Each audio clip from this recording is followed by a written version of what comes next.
This is President Trump to speak shortly. Like 2 cans short of a 6-pack kind of shortly.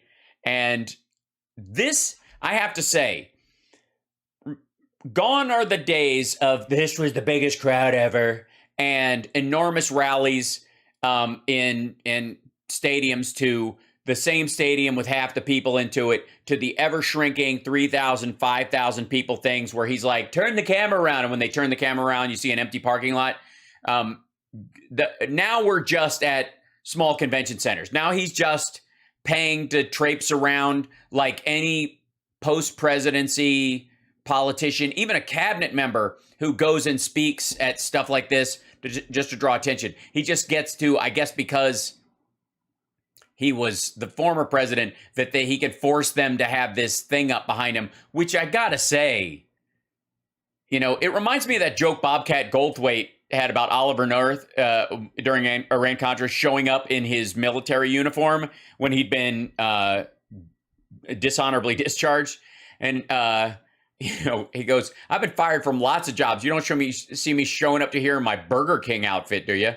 Yeah, he gets free cardboard and he gets to keep it. He gets to take it home. And that's 3 flags he gets to hump later. And someone has to burn because once they've been desecrated, that's how you get rid of them properly. Luckily, I will say no one is in danger with all the maggots around because they've got these eagles on the top of them. So nobody has, I don't think, sharpened them. Although they may have sharpened the wings. They may be cutting ready. But here's let me show you the opening of this. And can we just enjoy the beginning of just how fucking sad this is in a good way. My Bobcat was from Friday was spot on. Thank you very much. I'm very proud. I may bring it back at some point. We'll see. Yes, prostate eagles. That's right. You guys remember prostate eagles. That was fun. All right. The jokes that have just flown out of my face doing this show over the last 2 years. Gold. And yet here we are. All right.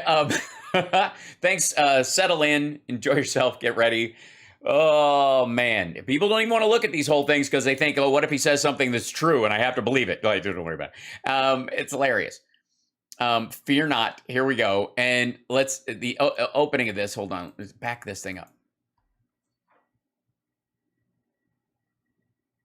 Oh, hold on. I had the audio turned down on this. 1 second. Back up. I'm gonna jump this over here. Back it up. Ladies and gentlemen, please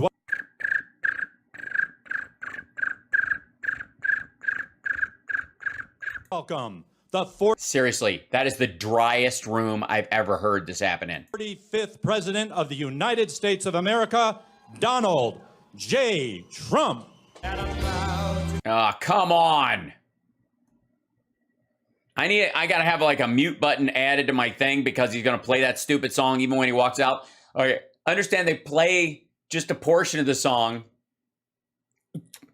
I saw the exit. Wait till he steps out. It's so wonderfully overwhelming. I gotta turn the music off though. Hi. Hey, I was just standing here. Hello. Hey, what's going on? Hey, good to see you. How are you? Hello.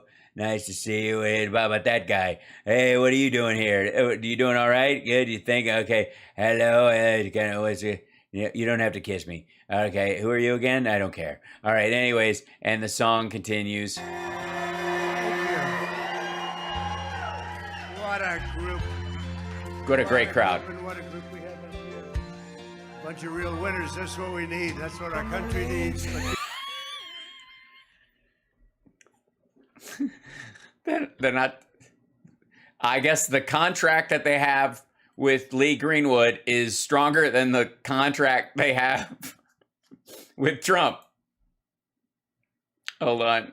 And I got it because I'm going to get. Before we begin, I'd like someone to turn off the song.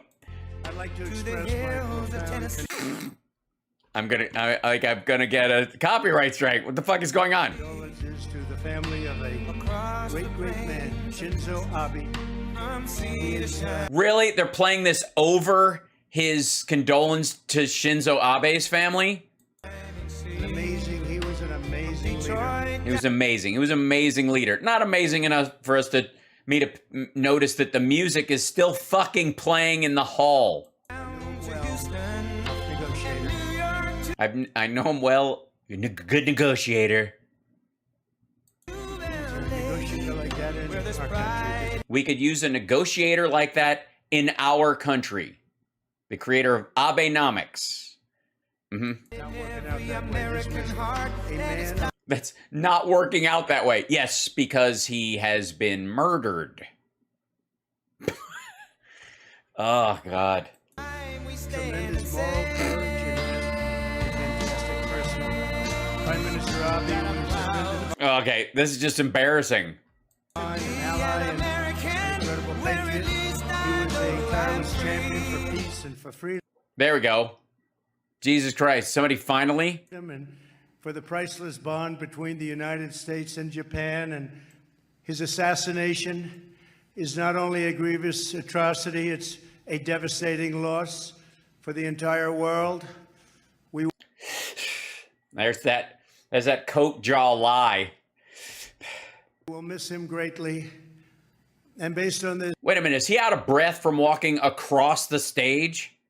being a speech about law and order, I hope that the man who committed this crime will pay a swift and steep price.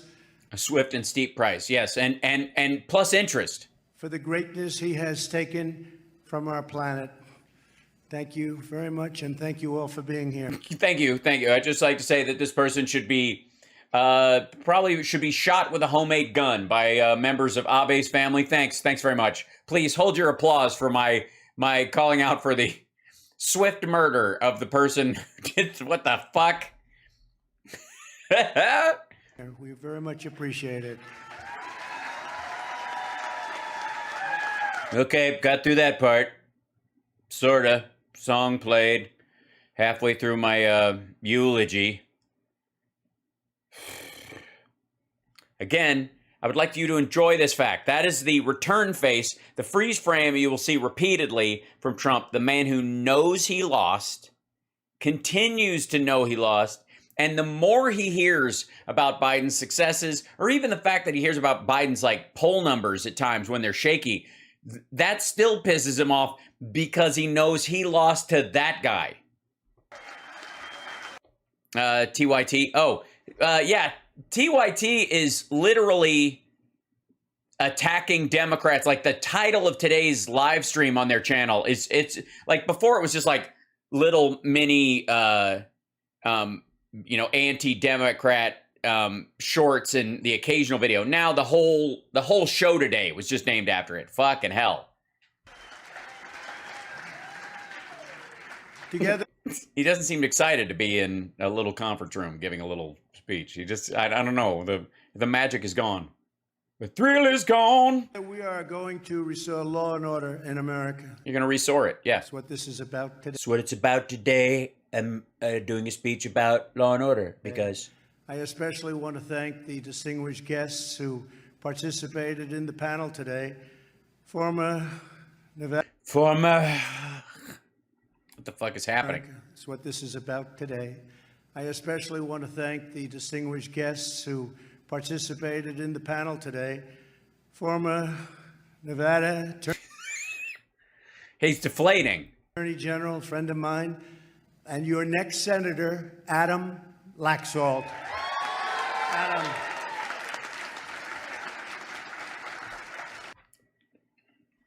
Acknowledged.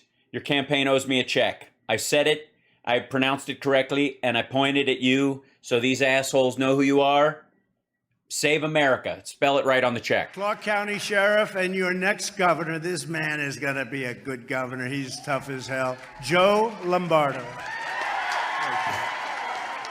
Yeah, Lombardo's running on a thing like, I've kicked illegal aliens out of the country, so sure I know how to, deal with state fiscal issues. It's so weird. Yes, Adam Waxoff is his name. And they're both doing very, very well in the polls. I will say that. I like polls when they're right, when they're good. when they point in the direction where I know that I can endorse somebody and I think they're going to win. And if they don't, it's not my fault because the polls were up and I was just looking at the polls, not the character or the person or the...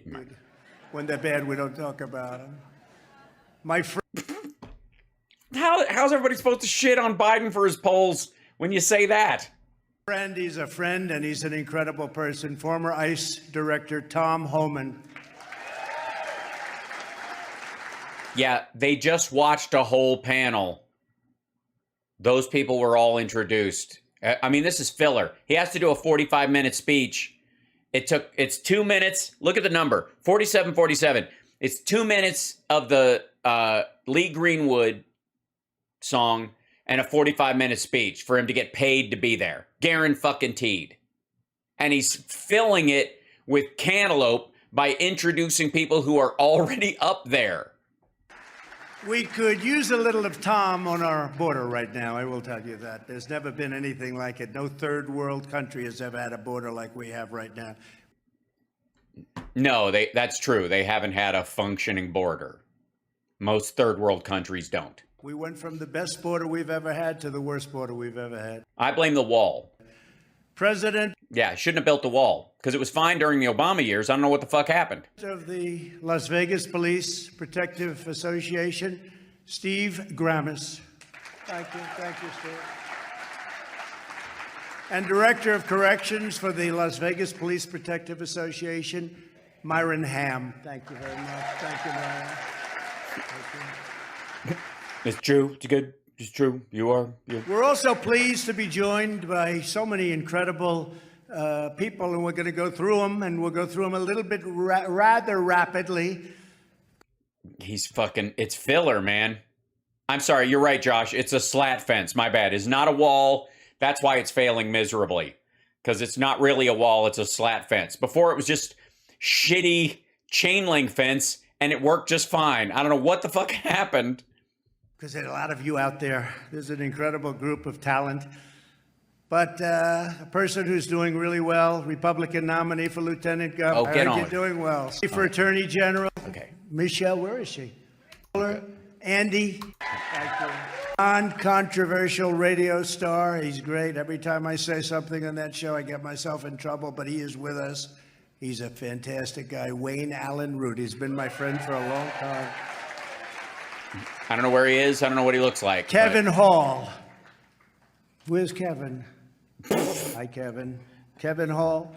Pastor Darrell Scott. Kevin gets nothing. Fuck Kevin. Alveda King.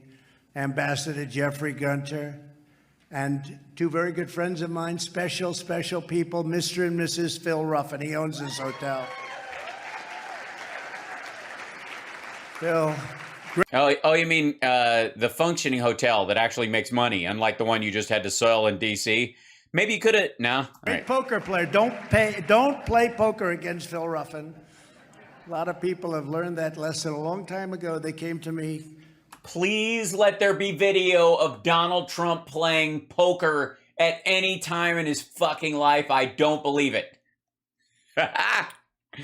It would be one. I'm honest to God. Like, Carl Pilkington would be a better poker player. How smart a guy is he? He's very smart. Well, he's quiet. He doesn't like talking. I said. That's you might learn something from him. No, he's very smart. Uh-huh. And then they ended up in a big poker match, and I said, how'd you do? Not well. Phil walked away. Phil, you're a great friend, and you've done a great job. You're a great partner right here in the state. On behalf of everyone here, let me express our everlasting respect and gratitude for all of the law enforcement officers with us this evening. In the Republican Party, we proudly back the blue. No, you don't. You beat the blue. You tase the blue till they have a heart attack. You stomp the blue. You stab the blue with a sharpened fucking flagpole with a Blue Lives Matter flag on it. You prick. Nonsense.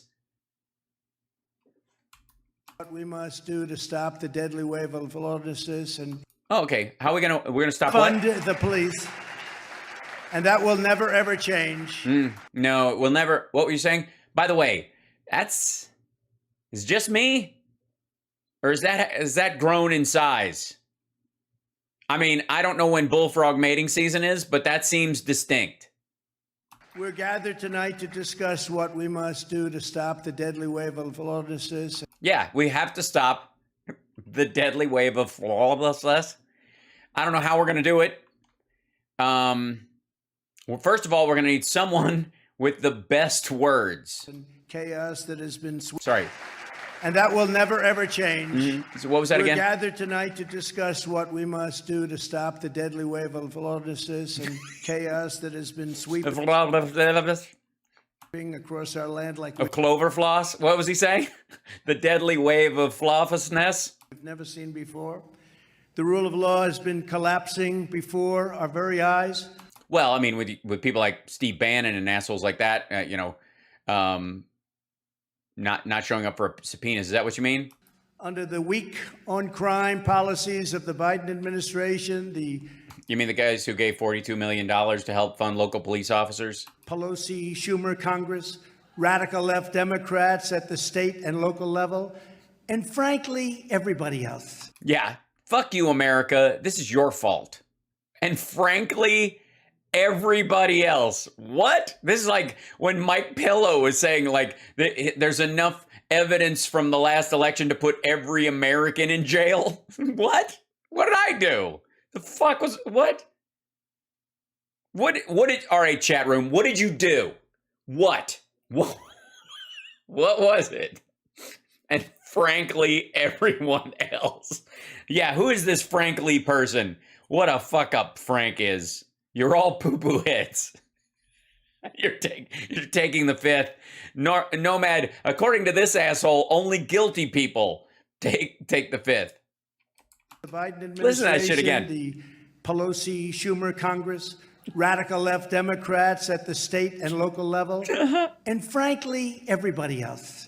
Because people are afraid to be strong and sharp and tough and smart. Well, you only have to be afraid of those things if you're capable of any of them, and you aren't. So it must be very freeing. And are always striving to be politically correct. Civilization itself is right now under siege, and we can't be just politically correct. Last year, 16 U.S. cities set an all-time homicide record. Murders nationwide reached their highest rate in 25 years. Rate. And are soaring Percentages. to levels that we've never seen before. Yes, we have. We've seen numbers like this when the population was even smaller. It's not saying it's not a problem and you have to deal with it, but for fuck's sake. Carjackings are up 200% and even 300% in Yeah, from fucking COVID when nobody was out. certain areas. Yeah, it's amazing how when 2 goes to 200. Democrat-run cities, people are leaving these cities. Are they? Their cars and what they're doing to They're leaving the cities and their cars. They're just abandoning stuff. their property is unbelievable. Their cars, as an example, are unlocked to prevent criminals from breaking the windows. Let's just unlock. We don't want the cars broken into. They say, take my car, they say, take my car. Oh, shit. This is going to be terrible.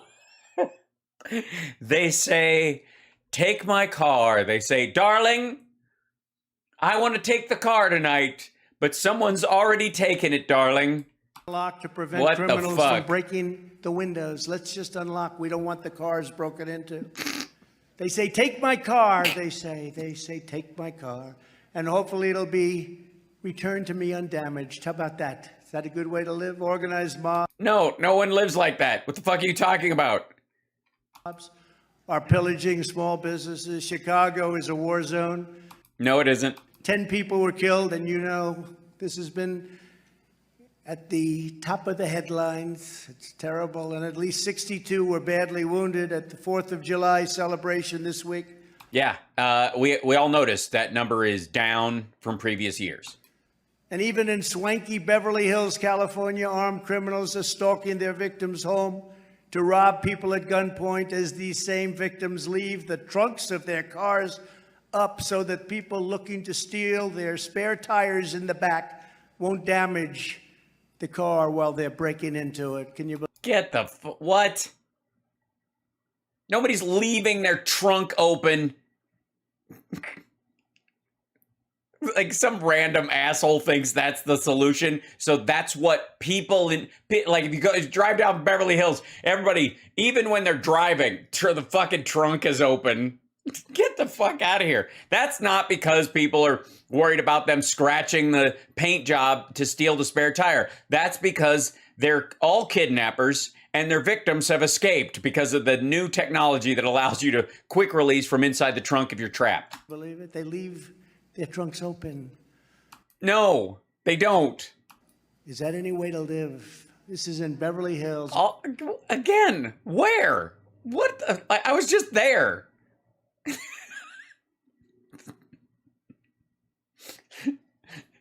Everything's like it's like a bunch of fucking clams as you go down the street. Meanwhile, our border is in a state of brutal and violent. Well, we left the border open because we didn't want people to scratch the wall on their way in, I guess. Anarchy as people totally unvetted and unchecked flow into our country by the millions. To put it simply, we are a nation in decline. No, we're not. We are a failing nation. No, we are not. We've never had anything like what's going on right now. Our country has been knocked to its knees, humiliated before the world. What? You have? Yet we presume to lecture other people in other countries on their democracies. Holy shit! This is right off of Channel 1 on RT on the Russian channel, and China says this is a CCP line. We suck. How dare we lecture anybody on human rights? Right? That's the same fucking language. All the while, the streets are flowing with the blood of innocent crime victims as we lecture others. Jesus Christ. Okay, first of all, there's a huge difference between interpersonal crime violence, which we've had waves of in the United States. And one of the ways you could solve that, of course, by removing a good deal of the guns that are out on the street. You know, pretend we live in a society that actually respects freedoms and also doesn't cherish violence. That's on his side of the aisle. But the other side of it is that there's a huge difference between that kind of interpersonal violence and the stuff that the government is trying to tamp down, and the citizens groups and like victims groups and you know, anti-gang and anti-violence intermediaries are trying to do in tough neighborhoods and yada yada, all that stuff, versus Russia literally like sending rape squads into fucking Bucha. Fuck off. We will not have a country left if this growing barbarism is not quickly reversed and stopped. Yeah, right. We got basically 3 weeks, and that's it. I mean, yeah, America, you've got the wave of law. It's just like I mean, have you been outside lately? Have you gone to the grocery? It's like the purge. Breaking must be immediately ended. Yeah, immediately ended. The only way to do it is with, I guess, hood-mounted 50 cals. And we must really get this crime wave ended immediately if we are going to make America great again. Again. Our Magoo. Magoo. first task is to Make America great over and over. Magoo. make America safe again. Massa. Don't. Just don't. Yeah, yeah.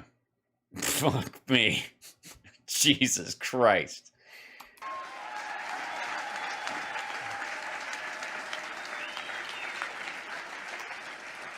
At the federal, state, and local level, we have to have a change in course, and we need leadership that will let this happen. So, here's what they wrote down for me. it's a little controversial. But I think, shoot first. I think you should take the guns and then have due process. I think that's how you have to. Oh, no, sorry, wrong crowd. And I will either get a standing ovation, and I don't care about the ovation, I care about the country, or people are going to walk out of the room for what I am about to say. because they will be legally culpable and they're all law enforcement officials. And if they're seen at that gathering and you've advocated the murder of people in the streets, extrajudicial killings, that if they ever have to discharge their weapon, that might be used against them. But it's time finally to say it. Say it. Go ahead. Full Duterte. I did a really good job with drugs on our border. Did you? I don't know what your dose is up to, but I'm sure it's impressive. Perhaps nobody is more aware of the drug problem in our country than I am. I work Well, you do work with Mike Pillow, so. worked very hard on it for 4 years plus. And it just got worse. Weird. We work long hours and during my Yes. And what did you do to stay awake during those long hours? Just high on life, I guess. years in the White House. We had great success, especially when you compare it to what is happening now, where drugs are pouring into our country at levels never seen before. Well, I mean, they're being caught as they're coming into the country at levels we've never seen before. That doesn't necessarily mean more's getting through. It just means more's getting caught. We got drug use down 18% in the White House. Oh, yeah? Is that just Don lowering his intake? Fuck me. Really? To what is happening now, where drugs are pouring into our country at levels never seen before. We got drug use down 18% in the White House. Did you have to split it with somebody? Or, I mean, was everybody just scrambling for the Coke spoon? What? Just the White House. I mean, hey, look, if you're trying to solve a problem, go where it's most acute. Yeah, 56% of it up with Don Jr.'s nose. Fuck me. Is that when Ronnie Jackson went to run for Congress? It's amazing. Drug use in the White House went down 18% when Ronnie Jackson had to leave the state. With an effort headed up by our great First Lady. She worked very hard on that. Uh-huh. Why? By telling you to knock off the grains? But that still meant hundreds of thousands of people were dying. Uh-huh.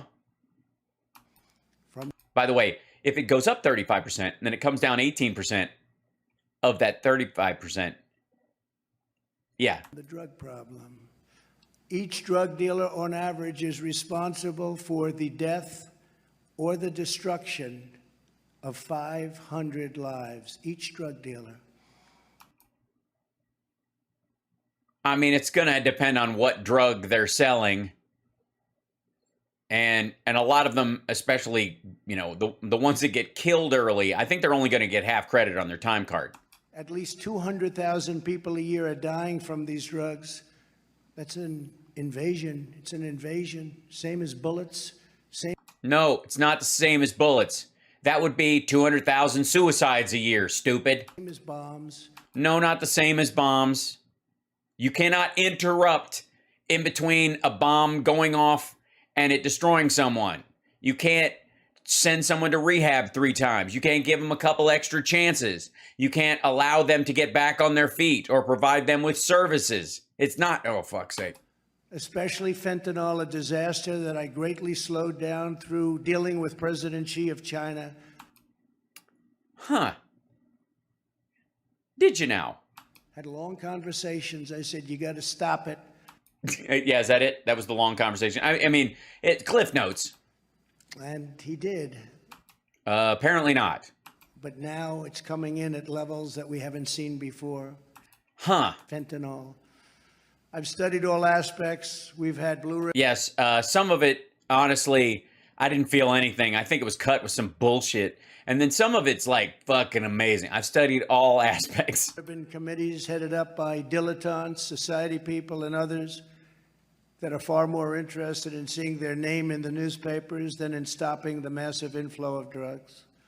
More importantly, even if they Wait, you mean Ron Paul and... wanted to, they wouldn't be able to do it. They wouldn't have a chance. What? They don't have what's necessary to win against the evil and unfortunately brilliant minds of those that head the cartels and other forms of drug distribution. Yeah, these stupid people who try to, intervene on behalf of users, they just don't have what it takes. These cartels are just too smart. If you look at countries all throughout the world, no matter where you go, the only ones that don't have a drug problem are those that institute the death penalty for drug dealers. No. No, as a matter of fact, a lot of times it gets more acute and more violent in those countries.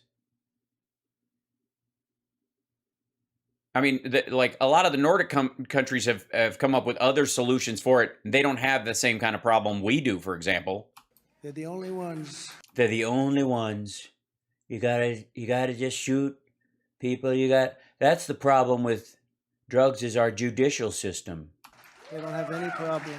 They don't have any problem. Then why are they having to kill drug dealers all the time? They don't have a drug problem. They don't have a drug problem. They got all the drugs they want, no problem. You understand that, Tom. I never even discussed this with you, but you understand it better than anybody. Why are you dragging him into it, motherfucker? You can't stick him with that. China has no drug problem. No. Bullshit. What? No. China absolutely has a drug problem. You out of your fucking mind? China has no drug problem. Oh, Jesus Christ. Mm.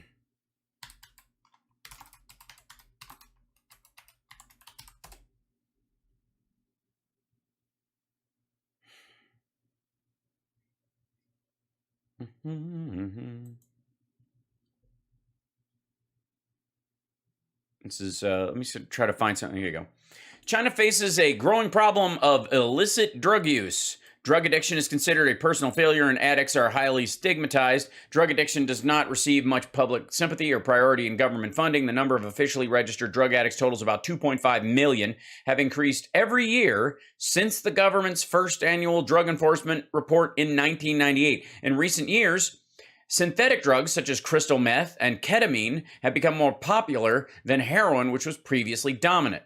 Illegal opium cultivation no longer exists in China because of a strong state control of land use and extensive domestic surveillance. And also they've destroyed 40% of their arable farmland, so there's barely enough room to grow crops you can eat, much less inject into your arm or your foot. Myanmar is believed to be the single largest supplier of China's drug market. In 2013, 92.2% of the heroin and 95.2% of methamphetamine seized in China were traced to Myanmar. Intravenous drug use significantly contributes to the spread of hepatitis and HIV. Drug treatments is mostly administered by the criminal justice system through enrollment in compulsory detoxification centers for first-timers and imprisonment in education through labor camps for repeat offenders. More humane approaches are emerging.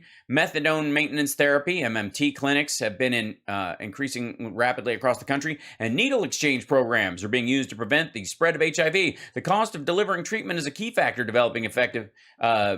developing effective substance abuse treatments. Penalties for drug distribution and trafficking remain harsh and include a frequent use of the death penalty.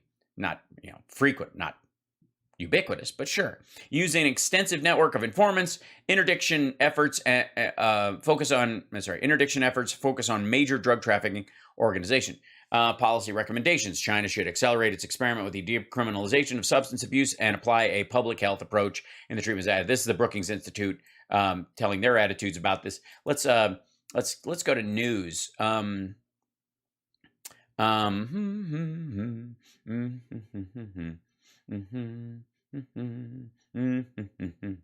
Southern China. What the fuck? Okay, hold on. You gotta love when stories are just like when you're looking at like Chinese drug stories, and this is the story. One of the stories that comes up: Africa's donkeys are being stolen and slaughtered for Chinese medicine.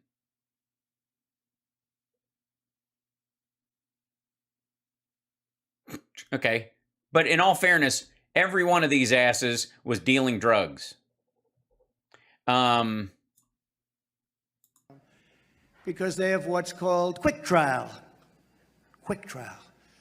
Yes, they do not have a you're guilty until proven innocent. It's fucking terrible. Where a dealer, when caught, goes to trial quickly, and if guilty, is immediately executed. Singapore, likewise, despite the wealth and all of the other aspects that would normally lead to massive use of drugs, has no drug problem because dealers are given, after a fast trial, the death penalty. Okay, let's see. Maybe he's right. Maybe Singapore drug problem.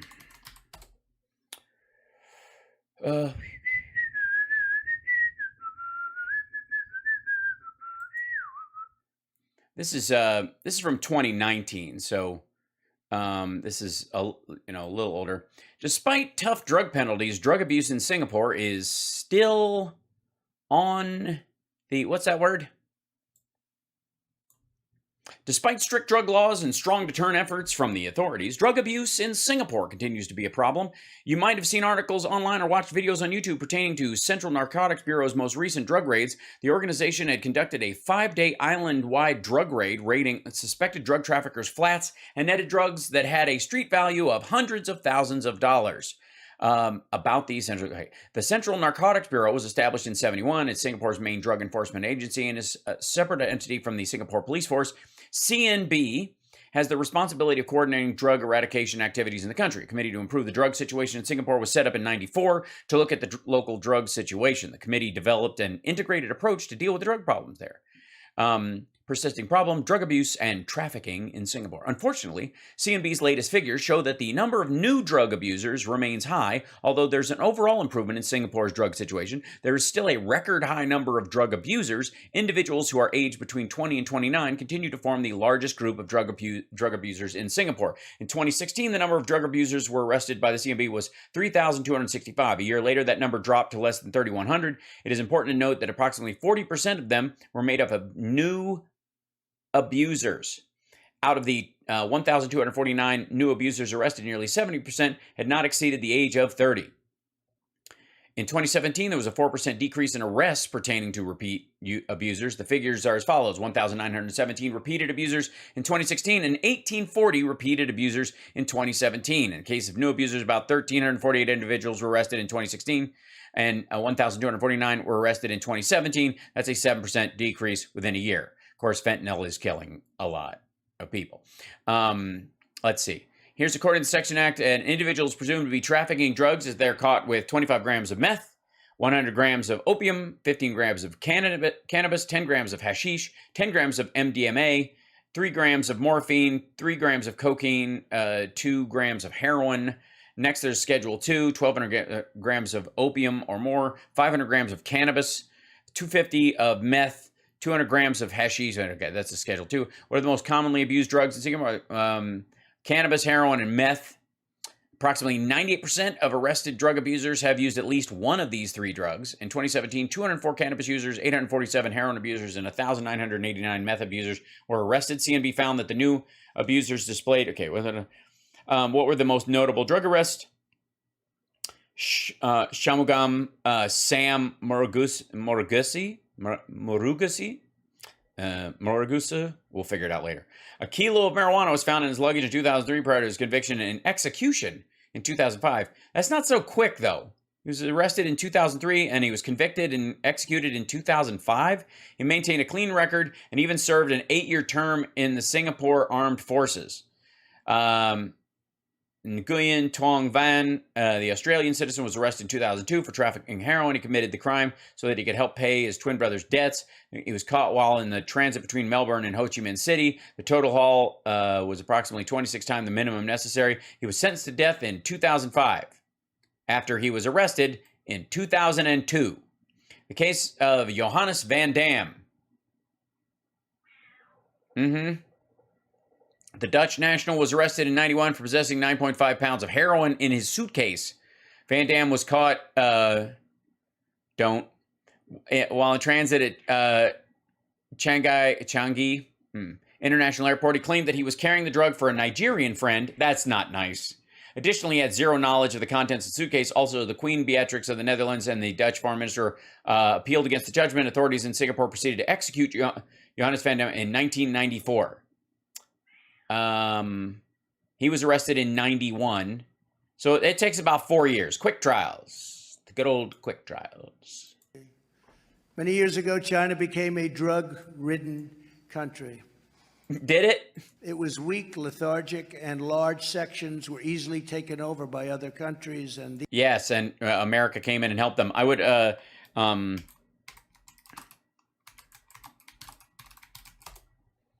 luckily, let's see, let me find the newest news.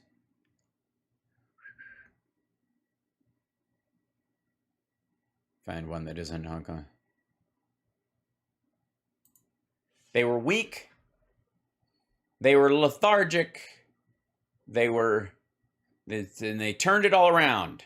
Nearly 1 in 4 young Hong Kongers from low-income families lying flat. That's checking out, tongue ping. That's checking out of society and just laying around in your bed looking at your phone. While some feel hopeless about the future. Findings show 23% of 100 young people, there we go, polled have taken to lying flat, but 3 in 5 do not want to do so, and some say working hard can bring hope. City's housing crisis, scarce job opportunities, and limited chances of upward mobility among the reasons for the city's young Hong Kongers lying flat. It's a good side story. We've talked about it sometimes. the enemy. They had massive problems with opium, as you probably know from reading From movies. your history books, and From reading your history books. other drugs were devastating them as a country. This went on for many, many decades until their leaders decided it must stop, and it must stop now. Really? 3:54 in the afternoon? Why'd they wait so long? It was brutal, but it ended, and it ended very quickly. And they still have a problem, and fuck you. When I was with President Xi of China, That's what his name is. I innocently and perhaps naively asked, "Do you have much of a drug problem in China?"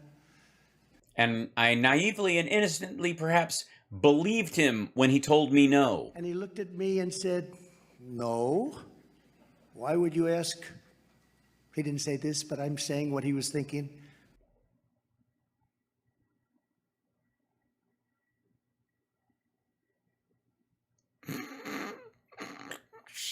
Fuck me. Why would you ask such a dumb question as that? No, we don't have a drug problem. Why would we have a drug problem? There is no problem. Yeah, that dude, they also say they have 4,000 COVID deaths in 1.3 billion people. 4,000 people have died from a disease? Are you out of your fucking mind? Why would you lock down cities that crazy if it only took 4,000 lives? Why would you shut down every aspect of your society if that was the death factor? And the idea that it only spread, well, I mean, it's just stupid. They lost 20 million people. Dealers get the death penalty. The trial goes very quickly. So instead of coming into China, they go someplace else. No, they don't. We've had big drug problems over the centuries, but we don't have a drug problem at all now. Yeah, that's a lie. That's bullshit. Only a moron. Wait, ask him about how well Evergrande is doing. They don't deal in China. These drug dealers, they just don't deal in China. Well, they just give it out for free then? Do people just get the drugs for free? The drugs that they're using and distributing? Consequences are far too great. It's called death. Is it? I was curious. Yeah, is the word. Also, it's also the number 4 sounds like and so nobody wants to run on a ticket where they're the 4th candidate because everybody thinks they died. The drug problem in China, however, is our problem because they make drugs there, but they won't sell them there because they're afraid to do so. So they sell them through our southern border and other places into the United States. And we had a very strong understanding when I was president with President Xi, and he was largely living up to that understanding. It was really slowing down, but now it's out of control. Oh, so he wasn't being genuine. He was just trying to get the deal done so he could buy a bunch of pork because they had to kill all their pigs. You fucking tool. Can I, by the way, point of order, Mr. Chairman, if I may I, let me show you something real quick. This is China today, if I might. Let me show you something. I was watching this earlier, and let's just put this in there. According to Xi, when he was talking to Trump, they also have a powerhouse economy. They're the #2 economy in the world. They're bullish on trade and on national security. Check this out. Is China on the brink of collapse? This is a question that has been asked probably hundreds of thousands of times over the past 20, maybe 30 years. Empty shops. See the arrows this guy put in later? But increasingly in recent times, I've been seeing it asked. Now, this is not a question that I think I can answer for you here today in this video, but what I am gonna do is take you on a walk, take you on a walk and a little tour around Shenzhen, and just... Shenzhen is the Silicon Valley of China. It is one of the wealthiest districts, probably second only to Shanghai. And in this guy's he's got a show called Crossing China. He's only got about 10,000 subscribers, but he's one of the guys who's been like blogging on Chinese business and like doing business in China for a while and that kind of stuff. Give you a few observations about what's going on here. I'll skip through some of the stuff, but like just ongoing construction all the time. I've been to Shenzhen. I've been to the places he's walking around. I would like to remind you that lockdown, like Shenzhen's not currently technically locked down the way Shanghai or Beijing were. But remember, this is supposed to be a city with I don't know what's Shenzhen's current 12.5 million people in Shenzhen. That's double Manhattan and about the same footprint. So as you can see here, progress and development in Shenzhen. Yeah, they're always building. Lots of people here, lots of technology. Generally speaking, the most expensive city in mainland China to live in. I'm leaving China in about 3 days. I've been in China for 10 years, and I don't know if my time is officially coming to a close here. It is. But I probably won't be back for a long time. So this is my last chance to really do boots on the ground, show you what China's like, reporting, I guess you can call it. So here I am at Haiyancheng. Yeah, Haiyancheng is like is one of the like two big outdoor walk-around malls. There's in one of the shopping districts. Haiyancheng is a mall, generally considered a popular mall, a busy mall. Look at this. They are not locked down. You got to get tested to go out. There's regular testing. Every 48 hours, you have to get a test in Shenzhen to be able to go anywhere. Can you imagine Los Angeles or New York, anywhere in these cities? I know, Chud. I'm busy. You guys hear my cat? What? Well, I'm working. She doesn't know who I'm talking to. That's Chud. I have a few observations about this place. So first of all, you can see this is a bakery that used to be here. It was really, really, really big and really popular. And it's been closed for probably going on 6 months now. These signs right here say they are looking for somebody to rent out the space. Yeah, there's like he's showing tenant signs. Understand, like, pick the biggest mall or the biggest outdoor shopping area or the biggest public gathering space. Like in San Diego, it'd be downtown in the lamplight district or the gaslight district or whatever. In I don't know, in LA, it'd be 3rd Street Promenade or Melrose or something like that. It's sort of the equivalent there. And in many ways, it's close to, at least it should be population-wise, close to Times Square. So far, it doesn't look like anybody's taking them up on that offer. Nope. Here you go. I'm gonna skip ahead because Completely empty. Again, this is a very popular, generally speaking, popular mall look at these fucking places. They're gone. with a lot of people. But here's the thing. Look at there's people walking around, but it's like it's weird. It's like 28 days later. Like everybody's, where the fuck are they? And now, Yeah. So let me show you. I'll show you one more quick thing. Just empty, empty, empty. There'll be like occasionally ones that are still this open. one also That's gone. empty.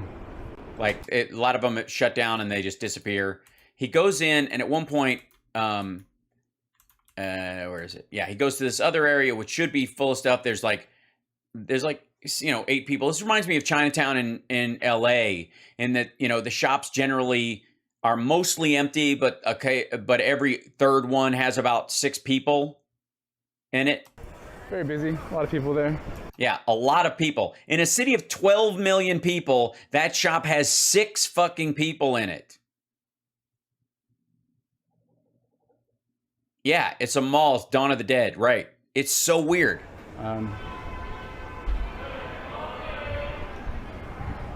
But look, closed down, empty right here. That girl's taking reservations for places that are still open, possibly on the down low, where they're still serving and they're not supposed to. So you can go in and go upstairs and eat like from a restaurant that's been shut down by the city because they violated whatever the vaccination rules were and shit like that. By the way, you're watching House Sparks Mega Worldwide. This is comprehensive. I'm not going to do too much of this because there's, these are all the closed shops, more closed shops, more closed shops. And again, this place should be fucking packed. Okay, so he ends up calling this dude and asking how much it is to rent that place. Okay? I want to, before I show you, how much do you think it costs to rent that stall right there a month? Give me a ballpark. US. Anybody. $2. How much do you think it costs to rent this shop? 2,000. Salty Sylvester says 2,000. 100, 125, 30,000, 60,000, 30,000, $1 million. All right, now you're just being spicy. 2,500, 2,000. Serious numbers. Most people are seeing around the 2,500 to 3,000 a month. It's $11,000 a month US for that space. And Jing Pong, There it is. 11,200 USD a month. This is in and there's a bunch of empty shops. And check this out. The price has gone up recently. As the shops around it empty out, the price is increasing. Watch this. I'll show you. Like, there's a lemonade milk tea place. It's 570 square feet. I mean, that's like fucking Manhattan numbers. It's worse. 11,000 a month. What fucking boba tea place is making over 11,000 a month? I mean, it's goofy. Then there's another one he looks in that's smaller next door. That's 9,100. And then he asks him, do you think things will improve next year? And the guy's answer is, this I really can't talk about it, because he knows he's filming. So I can't say I don't think the economy is going to improve next year because the government will get pissed if anybody sees this. Now, taking me around and giving me prices of these places. And what I just want to say is, they're so expensive. There's no way people can afford to rent these places and make a profit. Those places, 10,000, 12,000 US dollars per month. Per month. So it's no surprise that they're all closed down. I don't know how any of these places can stay afloat. He did show me in here a few cheaper ones. Maybe. Yeah, on the second floor where there's no foot traffic, that's where the $3,000 units are. And, Arguably, there are more people up there, but no customers. RMB a month, which is more like, I don't know, $2,000 or so. But still, there's no foot traffic. How are you gonna get people in there to come to your business? And how are you gonna make money? Especially after labor costs and taxes and supplies, whatever you're buying. Oh my God. Oh, and then down. Another thing I asked him, so since there's so many open places, the economy's not doing so hot right now, are the prices coming down at all? And he said, actually, like for example, the 75,000 per month place, he said that's the most expensive it's ever been. Did you hear me? Did you hear? Did you hear what? That's the most expensive that place has ever been. How does any of this shit make sense? They got it. They've handled their drug problem. You'd have to be fucking high out of your gourd to try and start a business there. It's out of control. It's so out of control. So we can continue to have our blue ribbon committees made up of some of the people in this room, for very nice people. They're wonderful people, but sadly, they don't have a clue. Or we can be strong and do what ultimately has to be done. Yes. Extrajudicial murders of people for dealing drugs. Quick trials, show trials, and summary executions. What? I listened as one country was being excoriated for having horribly executed a relatively small number of people. But a relatively small number of people that, they railroaded and person representing this country said, by doing this, we have saved tens of thousands of people and lives and families. We have no drug problem whatsoever in our country.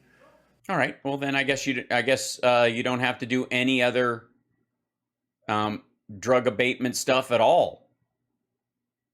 All you do is catch the dealers and kill them, and nobody even uses anymore. We must also have the death penalty for those who kill police officers as well as those who kill through human trafficking. Yeah, most of the time you do. The women and children in particular are destroyed by traffickers, making more money than some of the biggest people in business. Are making money that a lot of people, even very successful people, have never seen before. That's him. He's jealous. That's the jealous face. Fucking hell. If it were money alone, they should That's right, normal, not like totally be on the cover of the business magazines, not the nice Ivy League graduates of the wonderful Wharton School of Finance or the Harvard Business School.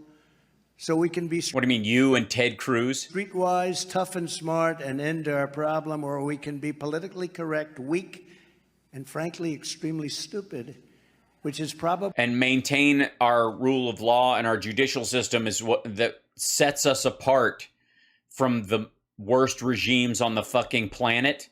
Honest to God, what is he asking for? He's asking for a judicial system that is much closer to Russia's right now. What's happening to Brittany Griner, he wants to happen to everyone. The only difference is that in his magic world, Brittany Griner would have had a quick trial and been murdered. Quick, like right away, because she had 2 hashish vape capsules for her own personal use in her bag that she swapped out with she had her cannabis ones and she mixed them up. And I guess he wants to pull the trigger himself. Fucking hell. You're watching Hal Sparks Mega Worldwide. We're going through this whole Trump speech. I do have 2 other videos that I might, if we get tired of him, I might jump to them and then come back. Or I might just pause in the middle of this thing if he becomes that tiresome. Probably the way we will continue to be and lose millions and millions more people to a scourge, the likes of which are... Scourge. It's pronounced scourge. Did you see it? And it looks like the same vowel structure as gorge, and therefore, fucking hell. And most other countries have never seen before. So what? Yes, they have. Obviously those did, or they wouldn't have to start shooting fucking people and asking questions later. Do something about it. It's the only way you're going to win. It's the only way you're going to win. Yeah, Nancy Reagan. Enough with your, like, just say no bullshit. We got to start offing these motherfuckers. Listen to this tough guy bullshit. Basically, he's just at one of these, like, law enforcement gatherings of macho dickheads. And even they are like, ugh, no. Our borders where drugs come in were very secure. Just 18 months ago, drugs were way down, and the number of people coming into our country illegally was at the lowest point ever in because of COVID. Recorded history. Now they're an open cesspool of drugs and criminals pouring into our country. An open cesspool. I'm sorry. It's just, does he just not know how to use any colloquialisms at all? Because so many professionals are here today, and while the television cameras, we got them all. No, you don't. You do not. RSBN is filming this, and like the local Vegas Fox affiliate. We've got them all. If that's true, why would you have to? All right. As they always seem to be when I speak, unfortunately. I thought long and hard about making this statement. I'll be criticized by many. First of all, this asshole has never thought long and hard about any of his statements. It's a strong statement. It's a statement that I don't think anybody in this room has ever heard. I don't think any of these incredible... Yes, because we live in America, fucko. And our judicial system is based on the idea of innocent until proven guilty, and better that 10 guilty people go free than one innocent person be harmed. We decided that's better for our society ultimately. Professionals have heard it said. They know what to do, but nobody wants to say it. And he basically wants to do the rules of engagement that he used in Afghanistan and Iraq that upped the civilian casualties 80% in his first year in office when he came in after Obama, and he undid the Obama rules of engagement and just said, have at it. He wants to do the same thing with internal law and order. He wants to militarize the police. And I just hope somebody does something. It's a statement that has to be made. The American people will have to figure it out, and in the end, they will, I am sure, agree with me.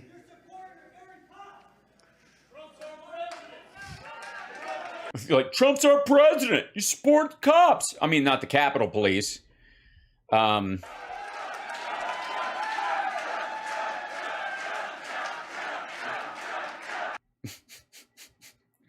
See, again, he's in a room. I was about to say full of people, but, full in quotes. And look at his face. Look at his face. Look, this is the face of a man who knows he's a loser. It's got to be rough. I mean, I don't care, but that's it. Every time we freeze in between these statements where he's supposed to be saying something, like badass or whatever, he does one of these because he knows he's not getting back in the White House. It is not fucking happening. We just want to have, it's very simple, a great country again. We just want to have... Yes, a great country that gives, that has people guilty until proven innocent, and we can quickly shoot them for crimes that we just determine are worse than others by, I guess, executive fiat. What's he going to do? If he gets to be president again, he's going to sign an executive order that that drug dealing is a capital offense, and any cop can just shoot him, and it's a federal ordinance, therefore allowing you to override states. So, again, doing exactly the opposite of what the Supreme Court's saying. Like, it's so stupid. And we have to have a safe country. Have to have a safe country. Yeah, I would prefer a country where if I was at the Capitol on a tour group, I wouldn't have to worry about a group of maggots running up the fucking steps and beating everybody in sight. I also want to thank the people. Yes, I would like a country where people aren't allowed to construct a gallows on the fucking Capitol grounds. By the way, of Wisconsin, I don't know if you heard, but the drop boxes were just ruled unconstitutional and illegal in Wisconsin. Well, they're not going to need them. It was an emergency use authorization. The turnout's going to be fine. We're going to win Wisconsin. Ron Johnson's going to lose. And that includes for the 2020 race, which was very close. It wasn't really close, but they say it was close. But Yeah, well, no. It wasn't close at all. You got stomped. now it's not close. It was just ruled unconstitutional lockboxes by the Supreme Court of Wisconsin. Hold on one second. The wording on it's a little, hold on. Wisconsin.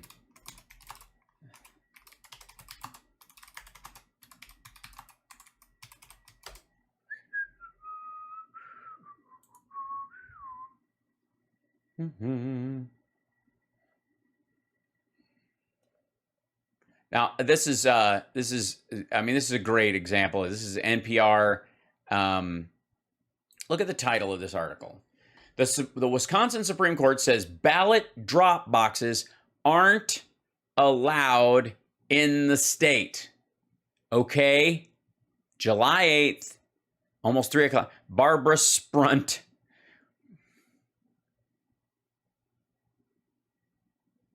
I swear to God, does anybody remember the George Carlin feminine hygiene spray joke? I'm not.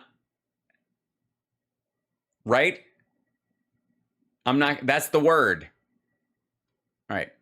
That's just right. I'm not wrong. Okay. The Wisconsin Supreme Court has ruled that most ballot drop boxes aren't allowed in the state, and that a voter can have someone else return in person their completed absentee ballot on their behalf. The higher court's ruling comes 1 month before the swing state's primary elections and a loss for voting rights groups and disability advocates. The decision is the latest legal battle that began in January. By the way, older voters tend to use those more in Wisconsin than other people. That's not an issue. They have more of an issue with like old Republicans not being able to vote because of this ruling than young people who are supposedly ballot harvesting. The decision is the latest in a legal battle that began in January after Waukesha County judge sided with a conservative legal group in a lawsuit declaring state law doesn't allow for unstaffed ballot drop boxes and requires that voters physically return their own absentee ballots. Although an appeals court temporarily blocked the order for contest in February, the ban was in effect for local elections in April because nobody gives a shit about Wisconsin local elections. The key phrase is in person. It must be assigned its natural meaning. For the conservative majority, referring to the state in person denotes bodily presence and the concept of doing something personally. Bradley wrote that absentee ballots must be delivered in person at a clerk's office and cannot be returned by someone else. The ruling did not address whether someone must physically put their own absentee ballot in the mailbox if voting by mail. No. There is no way to check. That's fucking silly. In a dissenting opinion, Justice Ann Walsh Bradley, no relation to her colleague, wrote the court's decision, although lamentable, is not a surprise. It has seemingly taken the opportunity to make it harder to vote or to inject confusion into the process whenever it has been presented with the opportunity. Without justification, the majority fans the flames of electoral doubt that threaten our democracy. In a statement Friday, the group of Disability Rights Wisconsin noted that the court declined to address the question of whether an elector may receive assistance with mailing their completed absentee ballot. The right for voters with disabilities to have assistance from a person of their choice is protected by federal law. Nothing in this decision changes federal protections for people with disabilities, the organization's Barbara Beckert said in a statement. Voters with disabilities who need ballot delivery assistance may want to contact their municipal clerk to ask for disability-related accommodation. It's always, they'll send somebody to pick it up. They'll send an election worker to come get it. That you don't have to get somebody, a relative, to bring it. They're just trying to eliminate that for people who think they don't have that choice or think they live too far out in the fucking sticks. So you know what that means, don't you, huh? Yes, when the Democrats win this fall and Ron Johnson loses his seat, you're going to still claim that there was some sort of magic fraud. So I just want to thank all the people in Wisconsin who fought like hell for that decision. Going hand in hand with what I've said is that we must give back the respect and power that our police once had. Yes, at one time in our country's history, conservatives especially wouldn't charge up the steps of a federal building and start beating cops willy-nilly. Had tremendous respect and power. I remember growing up, a policeman would walk by and you respected that person. Do you remember that? You remember when he walked by? Oh, I know. You were in traffic in the limo when you were, 14, looking out the window, and you saw that cop walk by, and you're like, Total respect, Dad. Dad? Psh, Dad. Isn't that a... The mere concept, which is still playing loud and clear, of defunding our police, of taking... No, it isn't. Never was. Biden won literally running against the idea. Nobody supports it. Like, even the people who are like, you know, like, sure, there's some like extremist activists in the Nina Turner, you know, Justice Democrats group that were selling that idea. But the idea was to fund mental health services and not send cops to situations where people were having like mental breakdowns, where their limited resources and their inability to deal with someone who was basically spiraling would leave them with few options but to kill that person. That's about, largely. Taking away a liability shield so that when a police officer is in trouble, they have to hire and pay their own lawyers and bail them out, ruin their lives, lose their pension.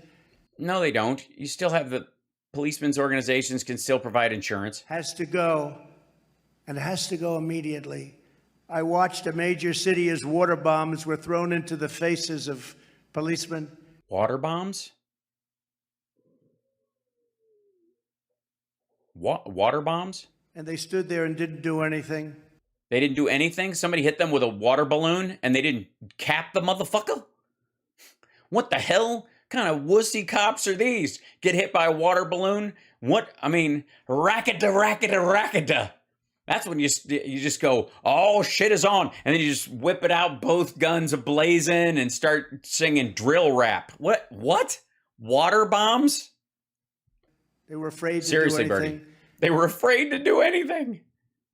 They didn't want to lose their job. They didn't want to lose their life. They didn't want to lose their home, their family. You mean killing someone for hitting them with a water balloon? They just walked away as water was thrown in their face. Water? Dear God. Did any of these cops suffer from Wicked Witch syndrome by any chance? And that was very minor compared to what's happening now. Police are being shot, killed, punched in the face, and they feel powerless to do anything. And no, they don't. Politicians are weak, very weak, and they're not doing anything to help our police, but I am. What are you talking about? What the fuck did you do? You undid the cops program. Biden gave them $42 million for funding. But I am.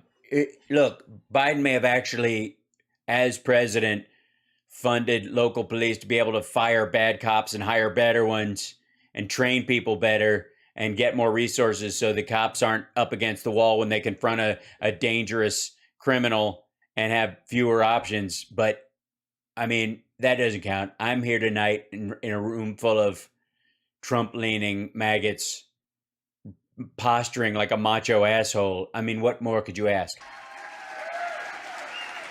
Again, what is he doing? What's the... Yes. He's here tonight.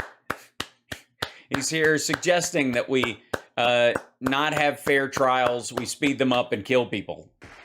I am the law. They're being shot as they sit in their car. They're being attacked in all different ways, and all of the things that you read today, all you read is about police brutality and how mean and how horrible they are. But that's not true, and they're performing a great public service. Yes, I know. You should hear some of the shit that your friends are talking about the Capitol Police. Ask Roger Stone about the officer that had to shoot Ashley Babbitt. I mean, all you hear about cops. They're giving us freedom. Thank you so much, Lolima. Mistakes will be made. Unfortunately, mistakes will be made. And you have some bad ones, too. A very, very... Yeah, that's why the Obama administration put together the COPS program to get rid of those folks. And if that program had been left in place, it would have gotten rid of people like Derek Chauvin. Might have even saved George Floyd's life. Imagine where we would be if that shit had never happened. Small percentage. Very, very small. Right.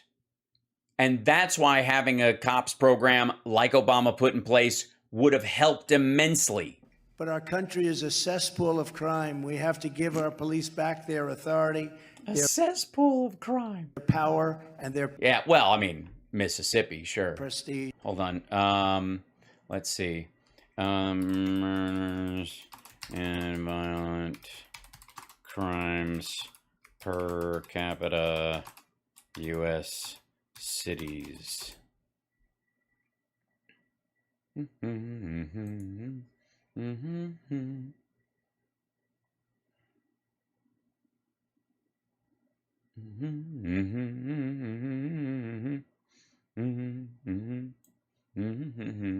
St. Louis, Detroit, Baltimore, Memphis, Little Rock, Arkansas, Milwaukee, Rockford, Illinois, Cleveland, Stockton, California, Albuquerque, New Mexico, Springfield, Missouri, Indianapolis, Indiana, Oakland, San Bernardino, Anchorage, Alaska, Nashville, Lansing, Michigan, New Orleans, Minneapolis, and Chicago. Look at Chicago way down at the bottom of the top 20. This is as of 2022. These are violent crimes in general. Josh Hawley's state. You have to do it. Gotta do it. He looks like a disaster about ready to occur. Yeah, I mean, this is a hard fade. I mean, this is this is the attempt of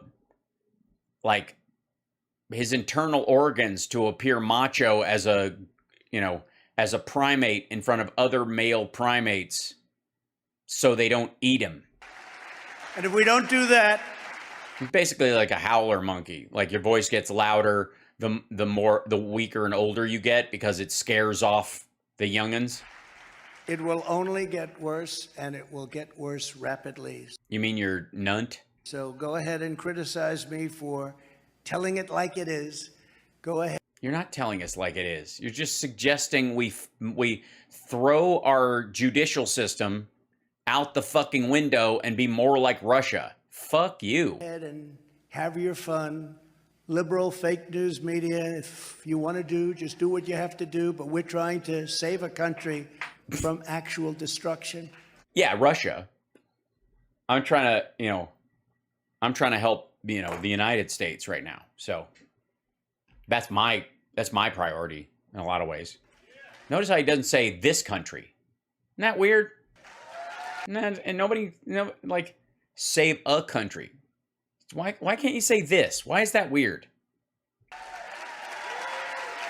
If you want to stop drugs coming into this country and therefore stop a major portion of crime, because a large portion of crime is caused by drugs, you'll have to do what I say, and you really have no other choice. You have no choice but to just fucking start shooting people.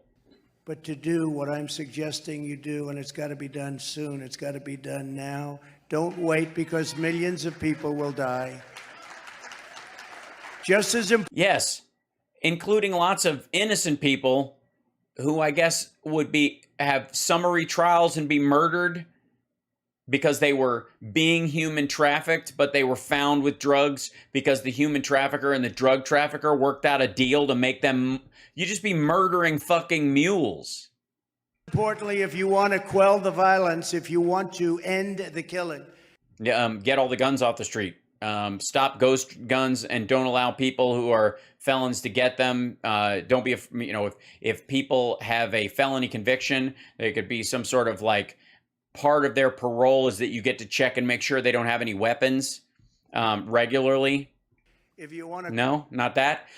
That's not the suggestion he's going to make. crack down on criminals and thugs laying waste to our communities, then this November, you need to vote the Democrat Socialists out of office. You have The Democrat Socialists. There aren't that many of them, and none of them are in the district you're in.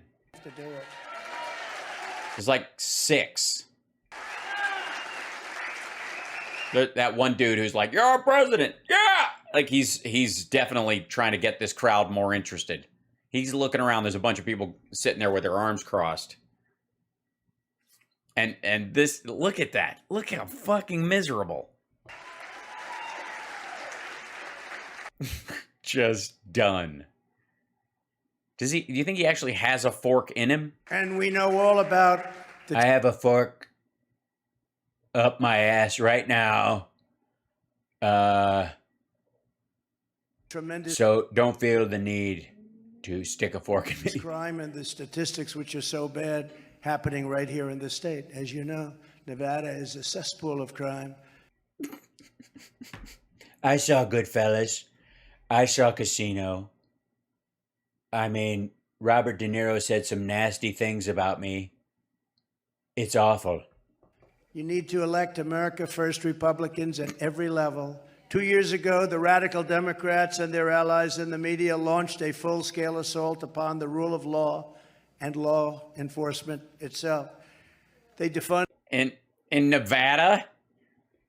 police, abolished cash bail, and released thousands and thousands of dangerous criminals from jail onto the street. Not in Nevada. What are you talking about? Minneapolis and San Francisco, maybe. Those are the two? They incited a summer of deadly riots in Democrat-run cities, No, that was Derek Chauvin, actually. resulting in dozens of Americans killed and more than 2,000 police officers injured, including one officer shot in the head right here in Las Vegas. You know that. You remember that. Yeah, that wasn't real. All right. Hold on. Let's see if I can find the story.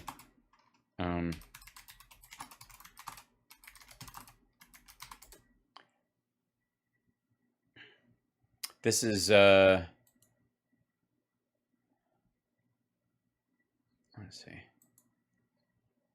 This is, the article. Hold on one second.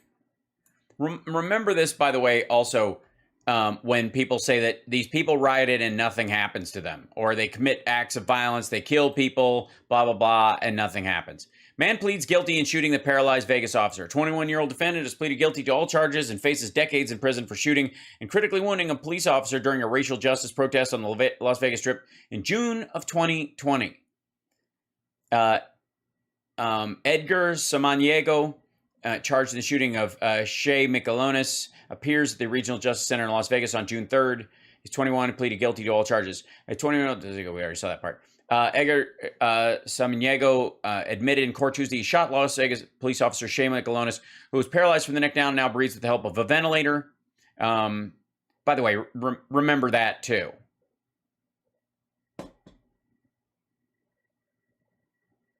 The next time you're like, you can't reform that, and you start like thinking that isolated incidents of cops across this country that do that kind of shit mean the rest of them deserve this kind of stuff, because that's what Jimmy Dore says.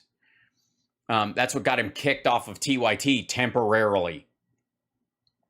He was an offer a plea deal, but avoided trial with his guilty plea to attempted murder, battery, and assault, all with a deadly weapon, illegally discharging a firearm. He remains jailed on $1 million bail.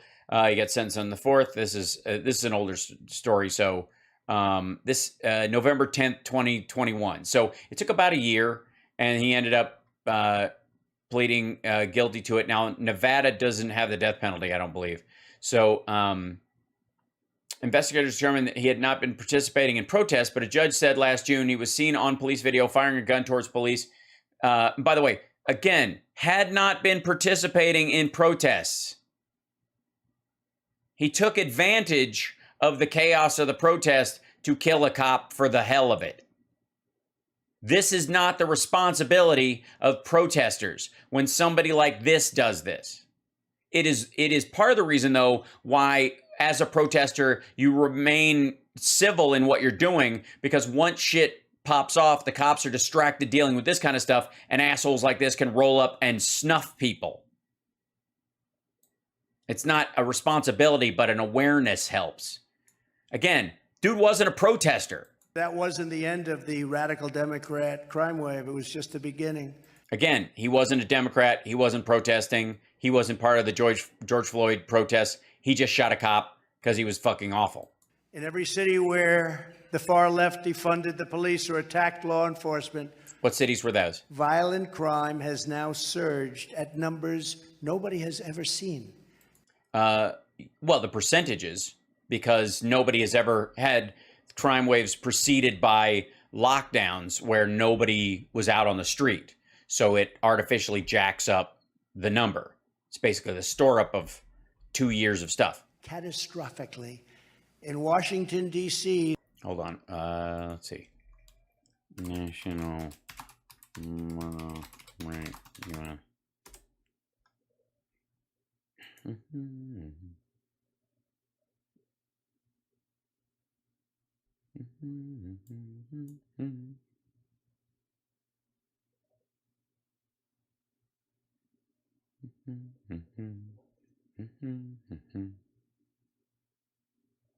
I try to find the statistics on imagine in reality in many communities.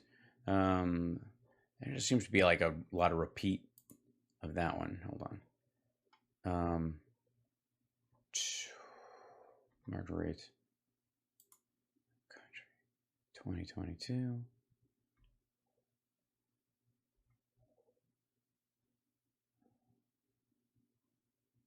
So, top 10 countries with the highest murder rates per 100,000 people. Number 1 is El Salvador, 61 per 100,000. Honduras, Venezuela, United States Virgin Islands at 49.3. Jamaica, Lesotho, Belize, St. Vincent and the Grenadines, St. Kitts and Nevis, and South Africa. Top 10, America's not even in them. Okay. There was a 35. No one's ever seen these kind of numbers before because what am I going to go to El Salvador? Are you crazy? 5% rise in murders from 2019 to 2021. 35%, and that's low compared to many other cities. In New York, it was up 52%. In Chicago, it was so bad. It was so bad. It's a war zone. It's a war zone with, stores open. It was up much more than 60%. In Atlanta, it was even worse than Chicago. I had never known that. I'm just reading this now. You practically can't walk outside without getting shot. It's so bad. The list. Does anybody, are you sure it's not Portland he's talking about? Hold on. Atlanta traffic cams downtown. Let's see. Utilize cameras. Charge at 511. Nope, that's not where I want to go. I'm just trying to see Atlanta GDI traffic cams. Let's see. Trying to find a down something on a street, maybe. Let's see. I go back up here. Atlanta. Let's see. Downtown.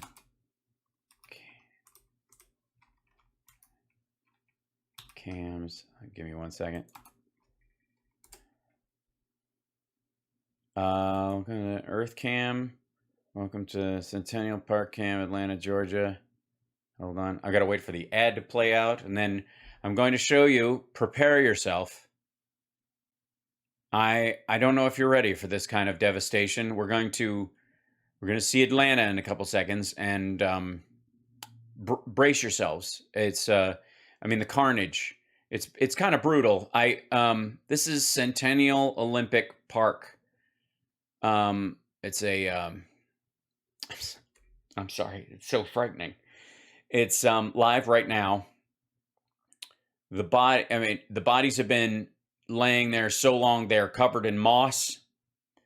They have now because they don't know how to process all the dead bodies. They've rolled in this giant Ferris wheel from a decommissioned group of carnies who went on a killing spree. And so these are not these are coffins. These are just, and they're not even they're just boxes that they're throwing the body bags into. The horror. It's terrible. There's another view of the sun. Look at the water is just soaked in blood. Look at that ferry right there. It's just covered in. How do you even do this? Oh, and Jersey. Look at it, Jersey. Looks like shit. Hold on. It's the World Trade Center. Back up. Look at New York. Just death. Oh, and in Georgia, all right. Empire Cam, the New York Cam. I don't know if I can take all this death. It's just too much. All right. Why'd the Atlanta Cam jump off right there? Hold on. Atlanta downtown traffic cams. Hold on. City of Atlanta street cameras. Local road conditions. There we go.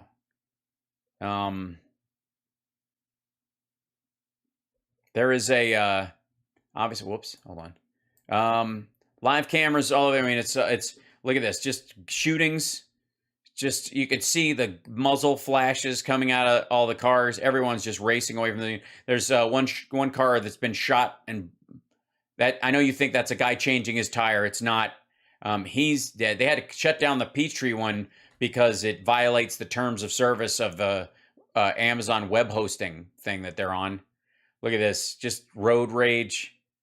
This is brutal. Look at this business. The I-85. People just, like, nobody can, like, there's no people on the street because you'll die. You'll just die. The blue and gray bar and grill. Oh, that's Pennsylvania. You can't go outside or you're going to get shot.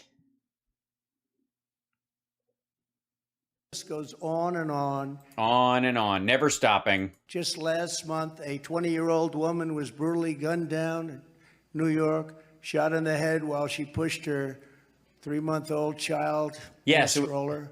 It was a domestic violence thing. It wasn't random. It wasn't like now all New Yorkers have to live in fear. They didn't all fuck this guy. They weren't all in a relationship with him. They didn't all try to, by the way, get ignored by some of the people who are supposed to help them. In Chicago last week, but again, that's random. Like, he's presenting that as if it was random. People are just walking up and like that one that happened on the subway up there was fucked up.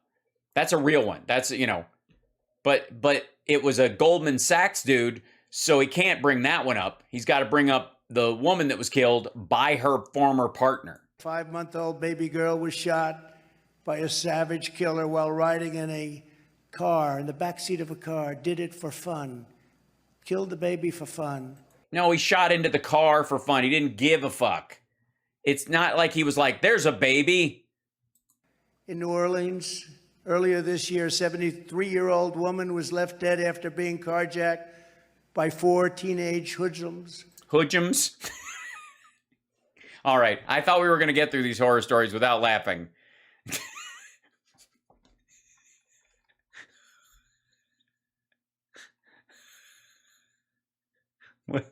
I'm sorry. That was a really sad story, but somehow hoodlums? Hoodlums. Fun. In New Orleans, earlier this year, a 73-year-old woman was left dead after being carjacked by 4 teenage hoodlums. Hoodlums. Hoodlums. All right. They're, yeah. Well, if they're caught, I hope they go to the Hooskow. These were rough, too. These were bad hoodlums. Bad hoodlums. Were bad ones. She was caught in the seatbelt, dragged for more than a block and a half, and was ultimately severed from life. Her arm came off, severed from life. He doesn't even, that's a horrible fucking story. But at the same time, like, severed from life? Limbs falling off. Limbs falling off. She didn't collapse, motherfucker. Her arm was caught in the car, and then she was run over by it, and her arm came off. It was terrible. People were panicking. It was very sad. It's a terrible fucking thing. They were arrested later. Well, she didn't fall apart like the Tin Man. People watched it. People watched it, and they did nothing. Nobody acted. Yes, they did. The fuck are you talking about? They ran towards her. They were putting pressure on the wound. She passed away. Her fucking arm came off. Except for a very brave police officer.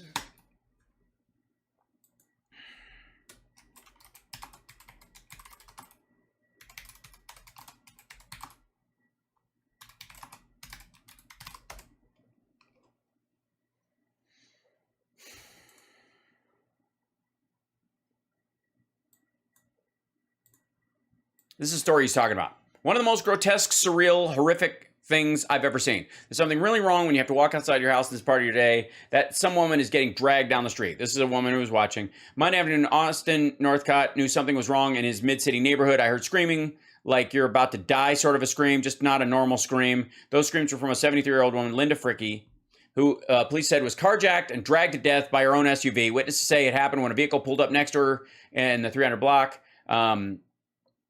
It's just heartbreaking to see that. Witnesses say Fricky caught in her seatbelt and was dragged as her SUV sped off on Bienville Avenue, steps away from Mark and Leanne Masker's front door. I just started screaming and running because I just wanted to go to this, get this person from this car. And if I could do that, I could help this person. This is Leanne Masker. Police say Fricky's arm eventually detached from her body just more than a block away, North Pierce Street, freeing her from the SUV. Neighbors ran over to try and help. She was still breathing. She was very slow breathing. I tried to call 911 to Todd Eckert, who witnessed the woman be dragged. Unfortunately, the phone rang for 4 minutes and 45 seconds before I hung up. Eckert says somebody eventually got through. The maskers said it took 10 to 15 minutes for paramedics to get there. She's still breathing. I can feel a pulse. The anger was like, where the hell is the ambulance? I kept hearing loads of cops show up, but no ambulance. When an ambulance did show up, paramedics pronounced the woman dead, leaving folks in this neighborhood horrified and police searching for 4 suspects. They didn't just steal a car. They murdered somebody today, said Mark Maskar. The whole fucking neighborhood came to help. Listen to the way this asshole tells his story. Just a straight up fucking lie. Severed from life. Severed from life. Limbs falling off. Limbs falling off. Just her foot. Like, fucking hell. People watched it. Nobody acted. Bullshit. Again, fuck you.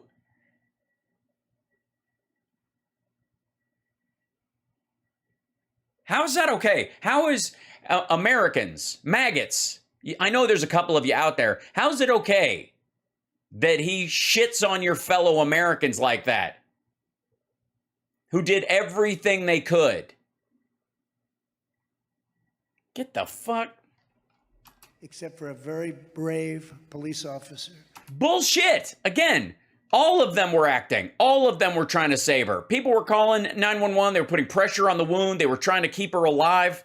Literally thousands of Americans are dead today because of the nationwide increase in murders since the left began. Well, yes, I will say that murder is a fairly permanent way to die. It's to fund the police crusade. Democrat-run cities. Yes, with most of the crime. Also most of the coffee. Most of the businesses. Pay most of the taxes. Most of the humans. The blood of these victims is almost exclusively in these Democrat strongholds. Babies are being killed. Elderly women are being shot in the face and being raped. Good fucking God. Elderly women are... Now, when did that start? Probably when Biden took office. They were like, wow, he's old. Let's do this. Being raped. Jesus Christ. Children are being knife stabbed and disfigured. Knife stabbed? Okay, well, at least, you know, they're using the proper utensils. I'm not going to take this asshole seriously, so pardon me if I'm flip with some of this stuff, but these things are too serious to take what he's saying seriously about them. As a candidate, Knife stabbed. Joe Biden helped lead his party's vile campaign against our police officers. And there is no such thing. Garbage, nonsense, bullshit, lies, goofy, stupid. Then he carried the rioters' agenda straight into the White House. The rioters' agenda straight into the White House. You mean like police reform and racial justice? Biden has sadly pushed to end qualified immunity. You know what that is? No, he hasn't. Police officers, a declaration of war on law enforcement. In other words... Hold on. Mm-hmm.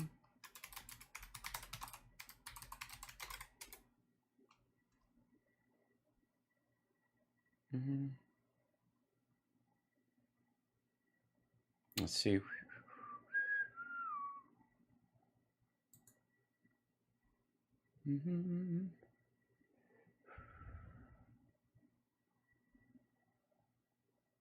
Okay, the orders can choose let's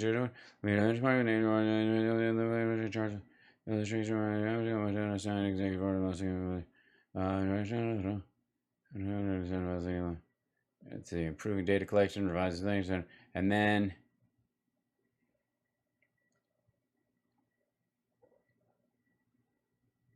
and try to find the line in it. Sure.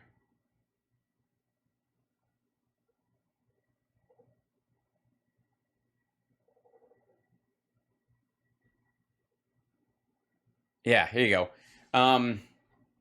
This is the ACLU's take on it. Just read this against, just think about what he just said. The Biden administration's executive order on policing is a foundation to build on. News and commentary from the ACLU. 2 years after the murder of George Floyd, a new executive order on police reform offers a starting place, but does not go far enough. That's because he can't do it on his own. He's limited in what he can do.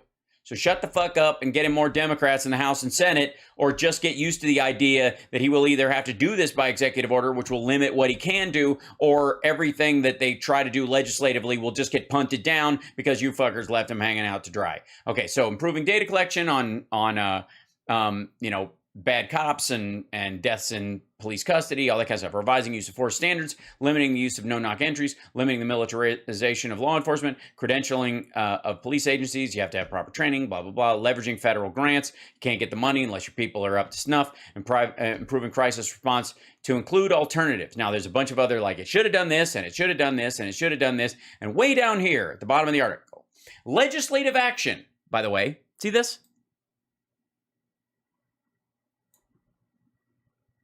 Legislative action is also needed to eliminate the judicial doctrine of qualified immunity that drastically reduces the legal liability of police officers. By the way, that is never going to happen. The fight to get rid of qualified immunity is fucking a recipe for chaos.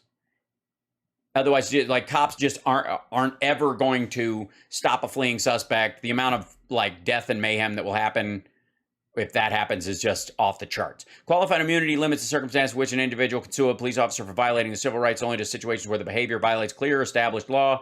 This strict legal standard curtails the accountability in policing to such a degree that it offers few repercussions, blah, blah, blah. The reason that the ACLU is saying this, by the way, in here is because Biden isn't pushing it, isn't doing it, because everybody knows that there was a reason it was created in the first place.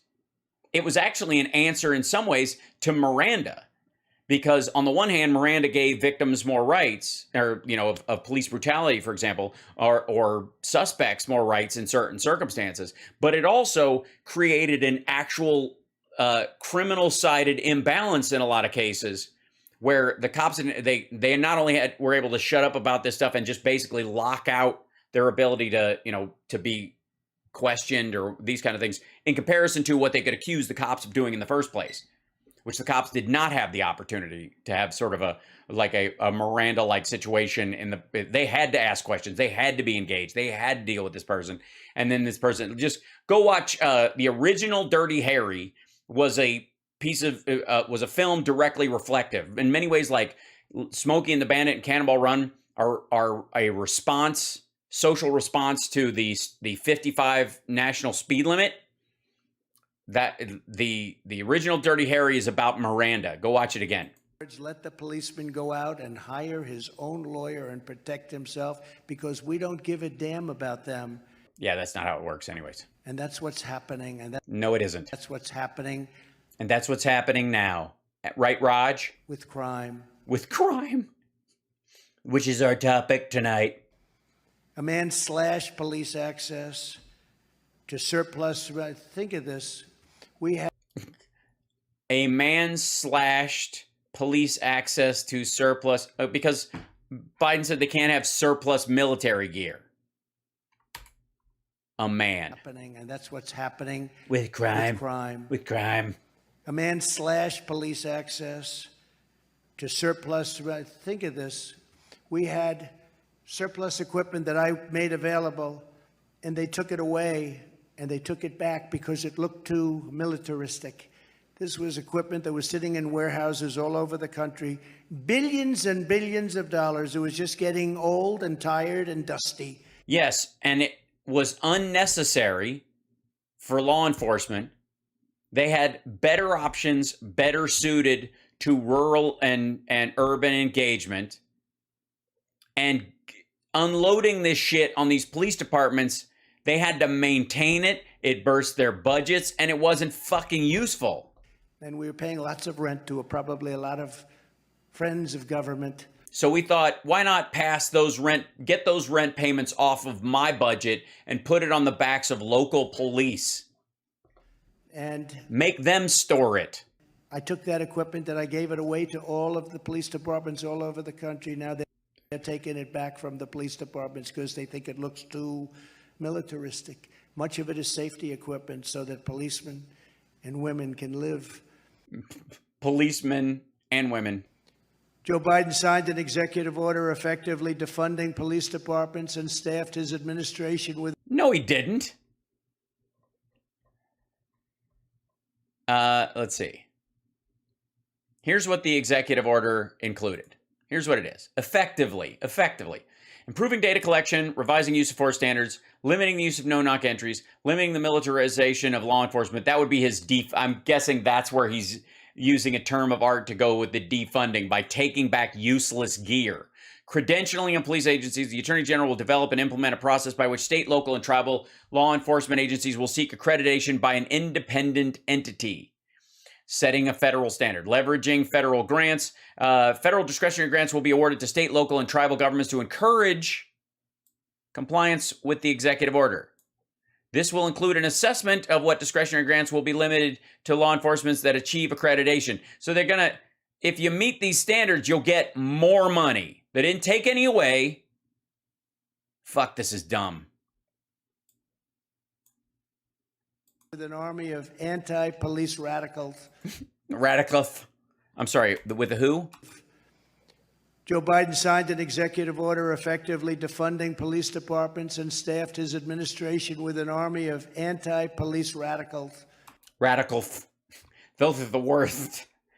Anti-police radicals. It's true.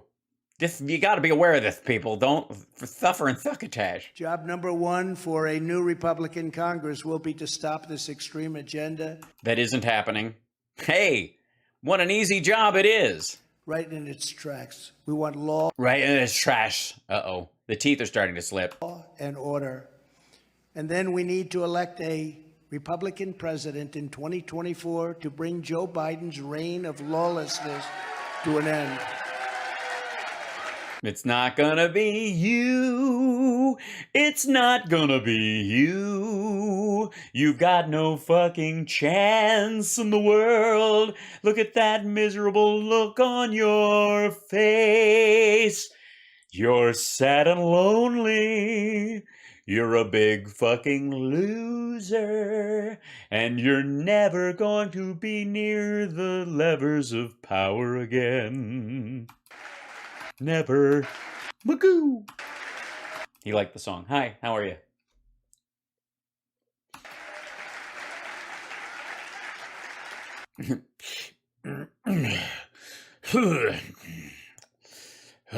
Get this charade going. Look at that. Oh,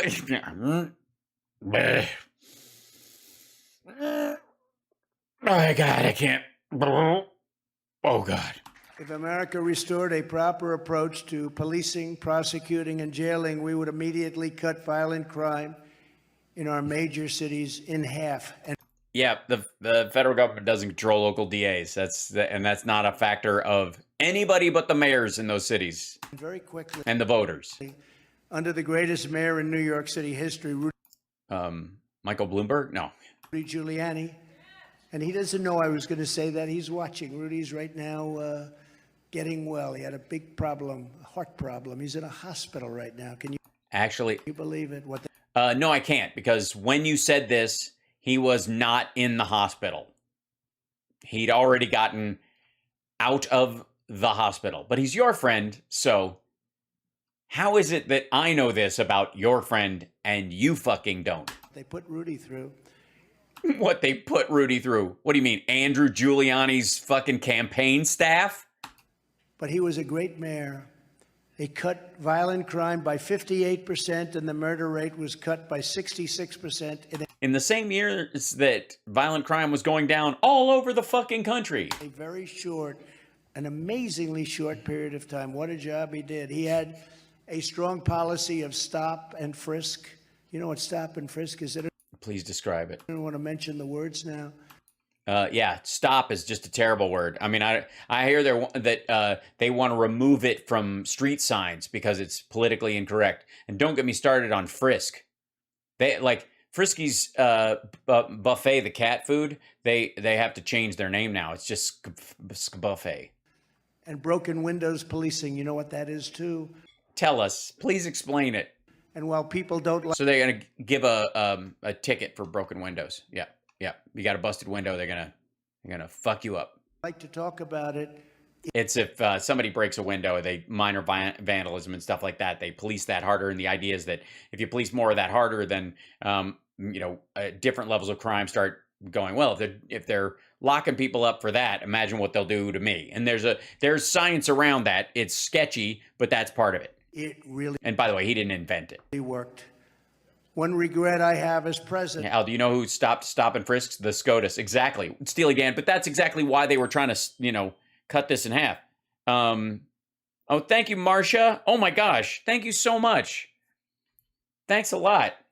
Is that I let Democrats that should be running their cities do their job on crime. Instead of saying, I'm going to do your job for you, because we could have stopped crime very easily by being very tough and very smart. I wouldn't do that a second time, I will tell you, because we're not going to let that happen to our cities. They're run by Democrats, and we're supposed to let them run it, and they're supposed to be policing their city, just like Nancy Pelosi was supposed to be policing the Capitol building. Yeah, she should have known that the majority of your followers are fucking violent lunatics. Nancy, what were you thinking? I mean, hindsight is 20/20, and we all look back for, signs we should have seen. But I mean, you basically had the entire Capitol lawn full of school shooters. And she didn't do a very good job. Well, yeah, she at taking you as a violent threat to our democracy. Yeah. The mayor of D.C., Nancy Pelosi, we offered them the troops, 10,000 plus, and they turned us down. Because they oddly didn't think they would be necessary. But now, of course. That was on January 3rd. They turned us down, 10,000 troops. Why would you surround the fucking Capitol with 10,000 troops? Like, that's starting to sound even fucking creepier. But he has not said Abdul or 1917 yet. It's the same thing. It's a different, it's a singular speech. They didn't do their job. They like to blame it on others, but they didn't do it.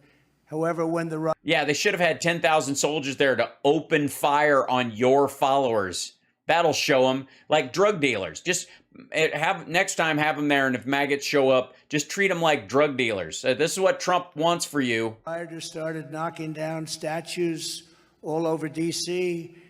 of our great heroes, people that are the greatest of the great. I immediately signed an executive order stating that anybody who even slightly defaced a federal monument or no, that's not true. But also that law already was in place. Statue would get 10 years in prison.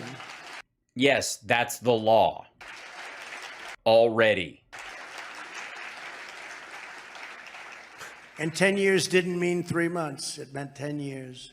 Couldn't do anything about it. 10 years. I signed it. And no one got 10 years. Lots of monuments were defaced while you were president.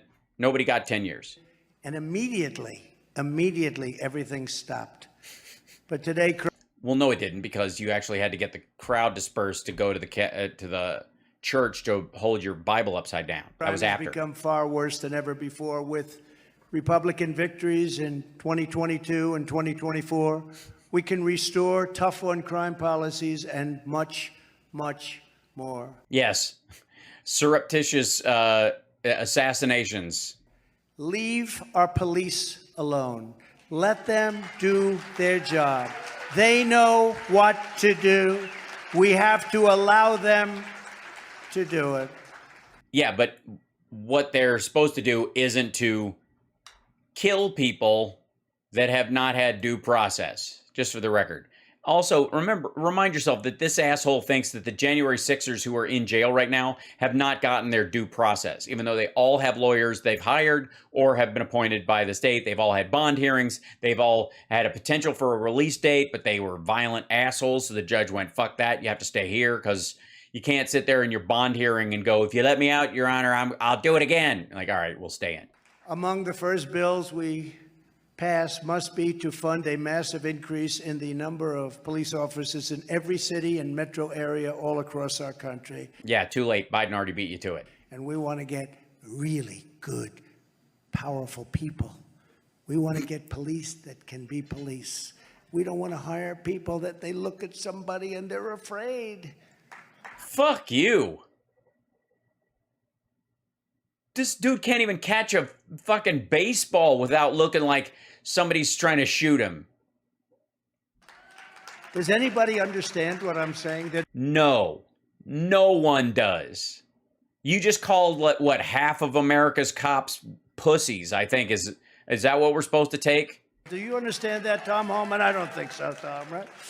No, nobody understands. I mean, there's people clapping because they think it's positive. They take your tone and cadence to mean that it's important, but they believe that word salad has some sort of meaning that they're attaching to it. Police departments continue to hemorrhage officers in record numbers, a direct result of the Democrat Party's anti-police crusade. And by the way, it continues. They still want to defund No, they don't. the police. You know, No, they don't. they're trying to say, well, not really, not really. When Well, not at all. Fuck you. somebody's saying not really, that means they want to do it. It's like somebody who pleads the fifth is definitely guilty, you mean?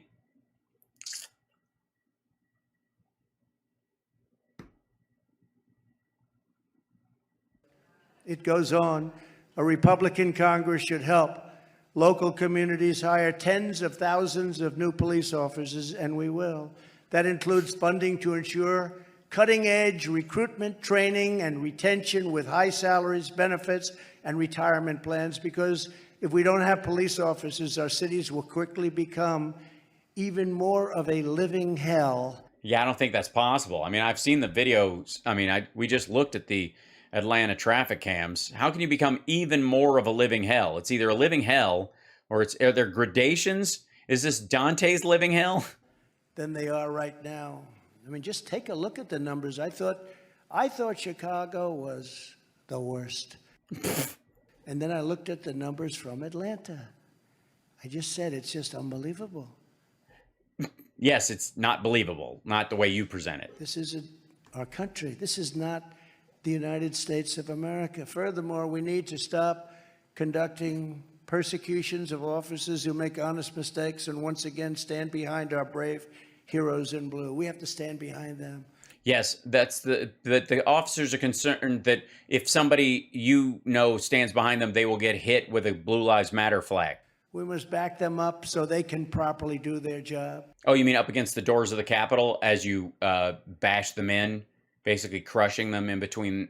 Okay. Police officers will never be able to Fuck, this is boring. enforce the law if simply doing their jobs can land them in jail, take away their retirement, and basically ruin their lives and the lives of their family. There's a major reason They do it all the time. why in states all across the nation arrests have plummeted by 30 to 50%. They see people robbing stores and they don't want to do anything because they don't want to lose their job. It's gone insane. Under a Republican Congress, we should... Again, all right, hold on.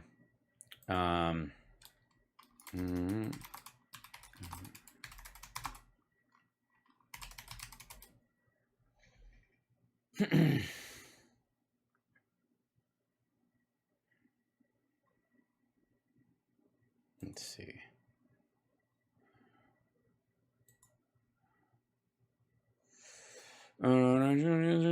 Okay. Here's New York. For the month of June 2022, the number of overall shooting incidents again declined in New York City compared with June 2021, continuing the downward trend in gun violence in the first half of the calendar year. Citywide shooting incidents decreased by 24%, 125 versus 165, marked by declines in every patrol borough except northern Queens, where the tally rose by 2 incidents in June compared to June 2021. Additionally, the number of murders declined for the month by 31.6%, 26 to 38. Again, in a city of fucking, 7 million people in all the boroughs? Compared to the same period last year, overall hate crimes also declined by 8%. There were 59 last year. There are 64 this year compared to June 2021. There were 355 gun arrests in June 22, bringing the total number of citywide gun arrests to 2,381, a 4% increase compared with the 2,290 gun arrests in the first 6 months of 2021. So crime has gone down and arrests have gone up. Again, just talking out of his ass. To pass legislation strengthening quality. Oh, Swedish kronar is what SEK means. Thank you, Grace. Oh my gosh. Bjorn, thank you. It's always a pleasure to hang with you. Unfortunately, I have responsibilities tomorrow today. Keep fighting for humanity and the furtherment of justice for all, not this self-serving BS that Trump stands for. Good night. Thanks so much, Bjorn. Appreciate it.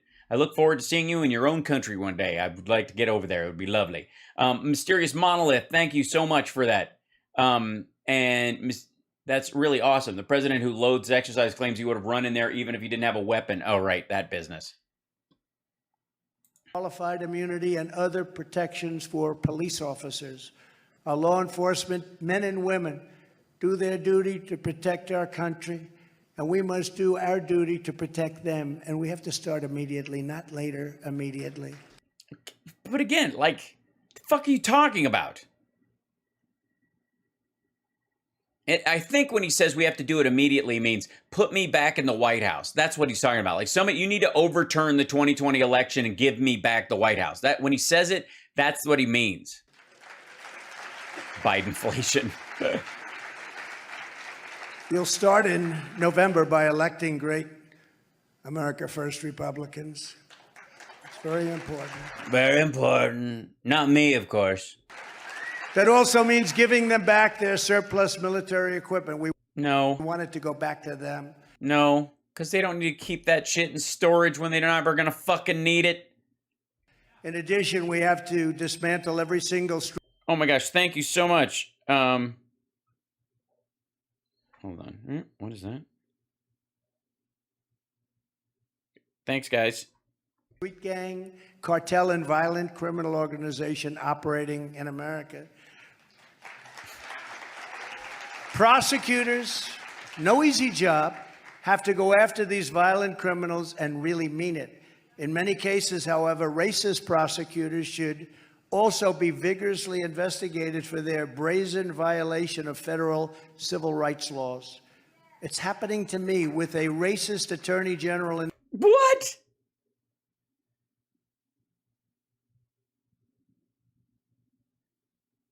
What? Hold on.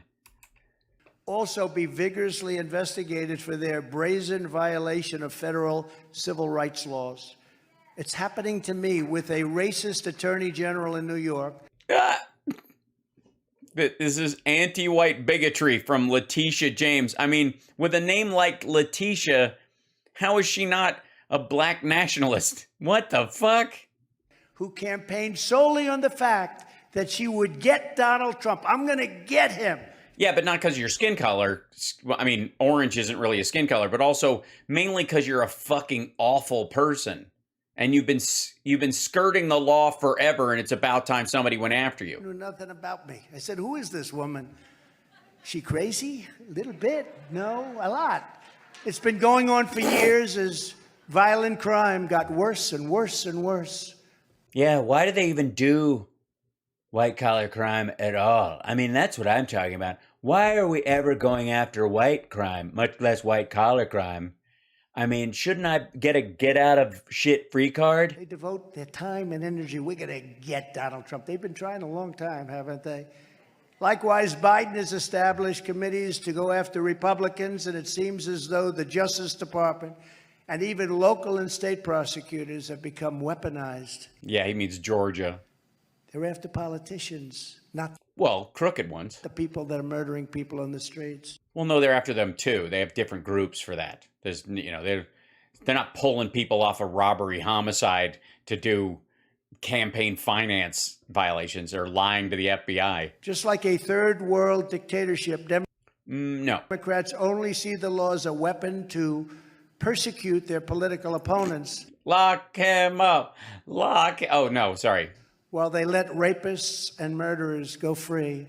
Instead of going after Republicans. I don't think you've ever been accused of murder,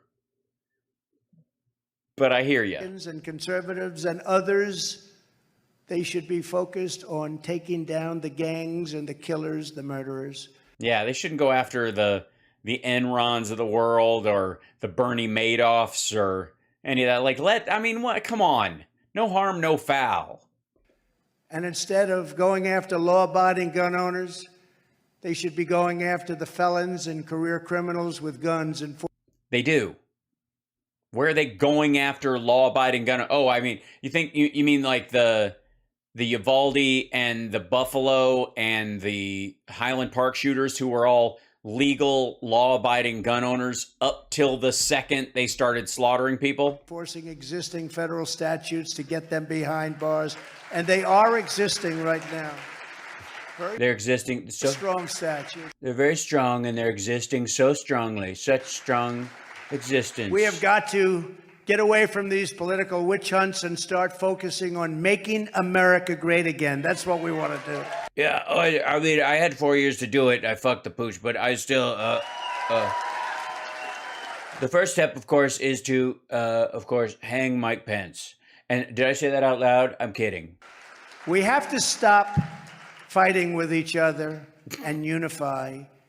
Yeah, but, I mean, when you literally blame everyone in the country for crime, That was happening that's pretty drastically picking a side. during the greatest period, I believe, in our country's history. And That's because you don't know any of America's history, and you don't know anything that doesn't pertain to you personally. many ways, just before COVID came in from China, and that's where it came from. Wuhan came from Wuhan. It can happen again. We were more unified. Wait, COVID can happen again? Just before that, everybody was happy. No, they weren't. Everybody had jobs. No, they didn't. Everybody was making more money than they ever made before. No, they weren't.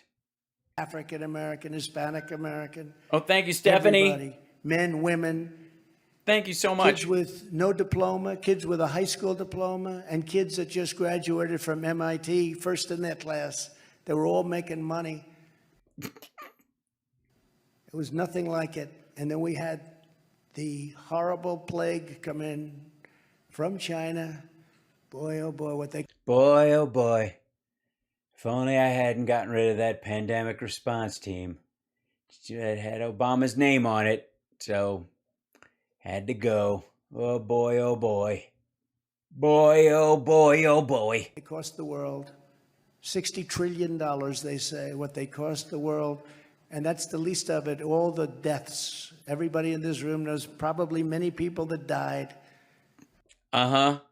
Yeah, we didn't really have somebody in the White House, taking it seriously for months because they were apparently trying to get phase 1 of a 3-phase trade deal done with China before they dealt with disease in the country. Can I remind everybody that this motherfucker did not want a cruise ship with COVID cases to come ashore so that people could get treatment because there were 48 cases, maybe it was 58, and he didn't want those numbers, those 48 or 58, to be added to his case numbers in the United States because it would fuck with his numbers. So he just left them out there. American citizens on a cruise ship, fuck them. They're sick. If they die, they die. But I don't want the numbers of their case numbers to stack on mine. It's embarrassing. Jesus Christ. But this is the guy, America first, not Americans first. I would like to say for the record. And his America first thing seems to be the first bargaining chip he uses is the country itself. Came in from China. Finally, we have to end the traffic. Hold on one second.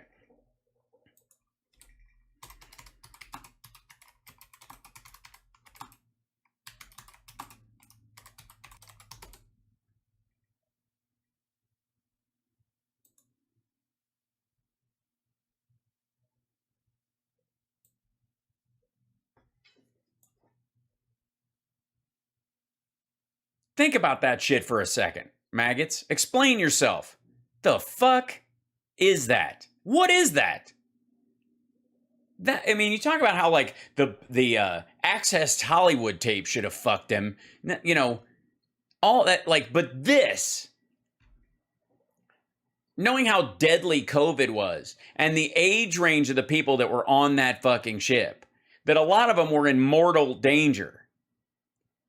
Thank you, Mysterious Monolith. Right? Just fucking gross. Yeah, he sent 17 tons of PPE to China in January of 2020. We're not going to need it. The Grand Princess cruise ship is sitting off the coast of San Francisco waiting for the CDC's next instructions for after 21. Sorry, it wasn't even that. 21. Yeah, he had 41. He was worried it would double his numbers to 42. Said Friday that despite what experts tell him, he wants to keep passengers and crew on the ship so that corona cases in the U.S. don't double. One passenger responded, he can come on board if he wants and serve us food and bring me out and my towel. Japan kept thousands of people on board the Diamond Princess, another cruise ship in the same company. It failed in a failed quarantine that may have helped the virus spread. The fact that he's allowed to get away with that by his supporters, and he allegedly cares about Americans, is just goofy bullshit.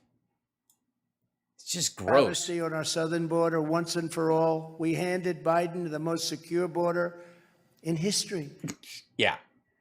Thanks, COVID. And he turned it into the greatest border disaster in history. Not even close. Very quickly. Nope. Title 42 means there's a lot of recidivism, people crossing the border multiple times. So even though there's like, a million people crossing, it's the same people trying 4 or 5 times and getting sent back immediately. Well, don't forget, on another subject, 16 months ago, we were energy independent. We still are. We were soon going to be energy dominant. We were soon going to be so dominant that we would be double the size of Russia and Saudi Arabia combined. Nonsense. And now we're going to Venezuela, Saudi Arabia, and anybody else to see if we can have oil. And then we took 5 million barrels of oil. You saw that this week. And who did we send it to? China. And they have plenty of oil. They're getting it from Iran. They didn't buy it from Iran when I was president. I said, if you Yes, they did. do that, we're not going to deal with you anymore. And Iran They get it from Russia. was ready to make a deal. I would. Also, hold on. The idea was strategic petroleum reserve. This is a long one tonight, but I apologize. Let's see.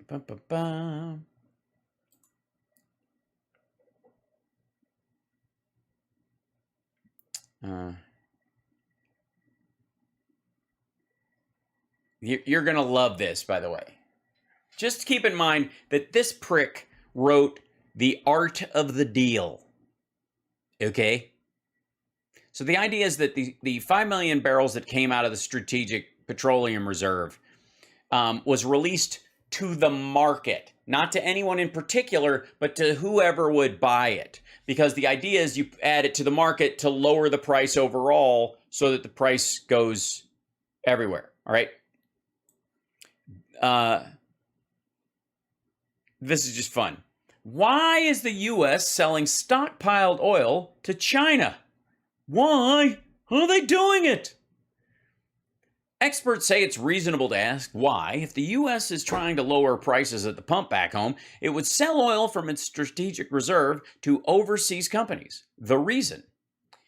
The U.S. government is obligated to find the highest possible price for assets that it sells. And sometimes U.S. companies aren't able to handle more oil when the sale is held, leaving foreign companies to buy it. The oil market operates on a global level. Lower prices are the results of the change to supply and demand on a global basis, not just in the U.S. The U.S. Strategic Petroleum Reserve dates from OPEC saying, okay, blah, blah. When an oil price shock battered the U.S. economy, we created that, blah, blah. Capacity of more than 700 million barrels stored in underground geological formations known as salt domes. The reserve encompasses 4 sites, 2 each in Louisiana and Texas. Biden has authorized the sale of some of the reserve's crude in order to counteract supply shortages, notably the West's decision to cut back on Russian oil in the wake of its invasion of Ukraine. The process is done through a long-standing competitive bidding process, and whoever pays the most gets the oil. One batch of oil, totaling 950,000 barrels, was sold on April 21st to Unipec America, a Houston-based Chinese-owned company. A Houston-based Chinese-owned company. Other batches of crude oil, amounting to about 4 million barrels, were sold to companies based in other countries. So not 5 million barrels, 950,000 was sold to Unipec America, a Houston-based Chinese-owned company. Hey, Texas, what the fuck? Would have had a deal done within 1 week after the election if the election wasn't rigged. We completed almost all of the wall. Almost all of the wall. And yet it still doesn't work. We completed almost all of the wall despite 2.5 years of litigation, and it had a tremendous impact. That's why our numbers were so good. And Mexico No, they weren't. COVID was the reason your numbers were so good. helped us too. I said to the president, who I like very much, that you have to help us. People are pouring through Mexico You got to give us 28,000 people on our border, and they're going to find it. into our country. He's a good friend of mine, and if you don't, I'll put a 25% tariff on all the cars that are coming in there, even though they're built by they're American companies. 28,000 soldiers. How many Mexican cars have you bought? Anybody? No? That we're not going to pay for them. And I said, and if you don't do that, we're going to have to put tariffs on your products that come into our country. 32% of our cars, can you believe it? Yes, from American companies. They took that away from us over the years, over decades. And they never would have even thought of it. But when I said, we're going to charge a 25% tariff on every product that comes in. The car companies went, what the fuck are you doing? From Mexico, they said, we would love to provide you with 28,000 soldiers. It would be our civic duty. But now, and yet, still the numbers started to stack up, and they could have put those troops on their southern border. I thought the caravans were the problem. Now every day, criminals, murderers, and sexual predators are pouring across our wide open border. Nobody talks to them. Really? Don Jr. must feel lonely. Nobody knows from where they come. Nobody knows from whence they come. the little children of Stonehenge. Other countries are emptying out their prisons and Oh, fuck this shit again. sending the worst of the worst into the United States of America. Under a Republican president, we need to resume the process of rapidly deporting criminal, illegal aliens They and do that all the fucking time. Obama did way more than he did. non-citizens from our country. We have We do it all the time. to get them out. We do it all the time. ICE. These Baby. heroes of ICE and border, illegal aliens and non-citizens from our country. We have to get them out. ICE. Baby. Doon doon ticka doon doon doon doon doon doon doon doon. These heroes of ICE and Border Patrol, Tom can tell you, these are great people. These are people doing jobs. I see some of my friends in the front row. I know. You wouldn't want to do this, and you go in there and you pick a fight, and they go into these, they're called nests, and they kick the shit out of people. Man, you're a bunch of tough people in these front row, but you wouldn't want to do what they Very do. well, they don't want to be an ICE officer. They don't want to fight. They don't want to fight these people because these people can fight back. But these are brave people that love our country. They've done an incredible Which people? I'm starting to get lost in the pronouns. job, Tom, right? And they don't get the kind of due that they should, except from you when you go on and a couple of our friends. But they, this man, he's central casting to start off with. All right, you look at him, he's central. I watch him, I say, that's the way you got to look when you're going to win. But he knew what he did. I mean, he just knew beyond the look, the hell with the look. He had this right up here, and he knew what he was doing. And Okay.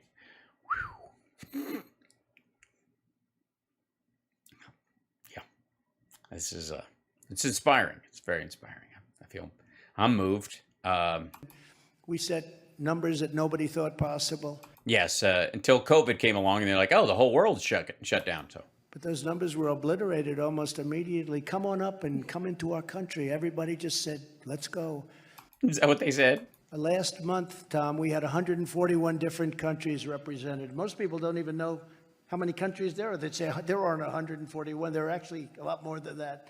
Jesus Christ. I love that when he talks about information he found out recently. Like he's been doing this forever. He can't believe that there's over 140 countries in the world. But we had 141 last month coming into our people. In our PP? We had 141 coming into our PP? That's scary. Hold on. Whoops. Pouring across the border from 140, not just Mexico, No, definitely. Guatemala, Guatemala. El Salvador, Honduras. No, you think that. No, 141 different countries. At the same time, Congress must fund a major increase in the number of ICE officers. These are great people. And accelerate this process to get the gangs out of our country. The gangs. We want to take the gangs out of our Get country. the gangs out. Nobody who comes to our country from abroad should be allowed to stay if they commit a crime. We have people that are killing people and they're allowed to stay in our country. No, they're not. Unless we try them on in our own system. It's crazy. What? These are just a few of the crucial. We're like, look, we recognize you've murdered a few people. We'll let you stay if you promise to. Well, fuck it. Well, you don't have to promise anything. Just Reforms that can restore law and order in America, and really very quickly. But law and order. It's necessary. remember, none of this will happen Never. if we do not get America First Republicans America elected to First. office. Get them back. And that's, in Get 'em going. particular, I'm talking about these people. These are great people. They're great. And the people that I So named great. in the audience that are doing so well and campaigning so I don't remember them, but trust me. hard and looking so good. Oh my God. This is just like, he just likes the macho of these folks. Hold on. I don't know why my camera isn't working great on the, hold on. I have to see if any of this stuff, for some reason, that's weird. I don't know why. It's very strange. The camera I use for my characters is refuses to come up. I'm not quite sure why. It's annoying. Right here in Nevada, you have to vote out two radical Democrat extremists who have been a catastrophe for public safety and for your state. Yeah, we're fine. A catastrophe. A catastrophe. The horror. The horror. You know, assassin, you're an errand boy. Get me a Diet Coke. I swallowed a bug. Your far left governor, he was the head of the Democrat Party. Now he's governor. Guess what? You think he cheats on elections? Oh, really? Steve Sisolak has signed a week. Boo. Boo. Think of this. He signed literally 1 week on crime bill after another, one after another, letting burglars and career criminals avoid jail time, releasing them on the streets, slashing penalties for drug dealers and human traffickers, blocking police from arresting criminals for misdemeanor offenses. Then they're not, I mean, it's like, well, we know you're a murderer, but I'm going to let you go on this traffic stop. You know why I pulled you over? Because I have a person in my trunk? No. You got a taillight out, but I'm going to let it slide. Get the fuck out of here. Gutting bail requirements and much, much more. He's letting your state go to hell. No, he isn't. This November, That's right. you need to replace your radical left governor with a true American patriot, and that's Sheriff Joe Lombardo. He's a patriot. Okay, I said it. Check, please. And he's a tough cookie. Yeah, we need we need a smart cracker, not a tough cookie. Joe has been a great sheriff and leader of the Las Vegas Metropolitan Police Department. He plays no games, and you can't. Nothing? Not basketball? Poker? Play games. You got to stop playing the games. Those days are over. Yeah, nobody plays games in Las Vegas. Because our country is really, Going to hell? really in bad shape. Under his steady Jesus Christ. I'm scared to go outside. hand, Las Vegas successfully contained the left-wing riots of 2020, Yeah, they were huge. preventing untold damage and destruction. He played it tough. Joe will be very strong on crime, strong on the borders, and very strong on election integrity. And he will always be loyal to our police officers. I think I can get him to acknowledge that, right? Always, because he has won himself. So everyone get out there and vote for Joe. He's an incredible guy. All right. Well, I'm just clipping that for the 2024 election. In addition, Nevada voters need to Oh, that's right. I forgot they did burn down Portland, but that was all Nevada Antifa. fire your Nevada Antifa. radical Democrat Senator Catherine Cortez Masto. She's an open borders fanatic. She's a fanatic. What? No, she isn't. Let everyone come in and destroy our country. No, that's apparently your plan. She voted against legislation to preserve Title 42. You know what that is? A disaster by doing that. Triggering The SCOTUS just overturned it, stupid. a flood of illegal migration like our country has never seen before. She had no idea what she was The caravans, it's a pro-caravan plan. She's like the rubber band man, but with a pro-caravan plan. doing. And if she did, that's even worse. She voted in favor of sanctuary cities. She voted against prioritizing the arrest of dangerous criminal aliens. And she strongly opposed Again, she voted against the prioritizing of arresting dangerous criminal aliens. What do you want to guess that that's about? Like a massive splitting of hairs linguistically to make that true because of something else she did that had nothing to do with it entirely. the border wall. She is one of the many Democrats that sued me. 2.5 years of lawsuits I had to win. I won 11 lawsuits. And you're the first president to give away American territory to Mexico in over 100 years. Against Democrats. And we got it built. And it sucks. Doesn't work for shit. This atrocious Everybody can get it. You've literally finished your wall, and the border's never been worse. What the fuck? Is it a ramp?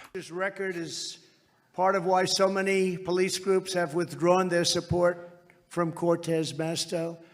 And they've endorsed an outstanding conservative leader who's a fantastic guy with a fantastic family. Is he fantastic? Who has been with us every step of the way. Of the fantastic way. Adam Laxalt. Adam, fantastic lactic acid. It's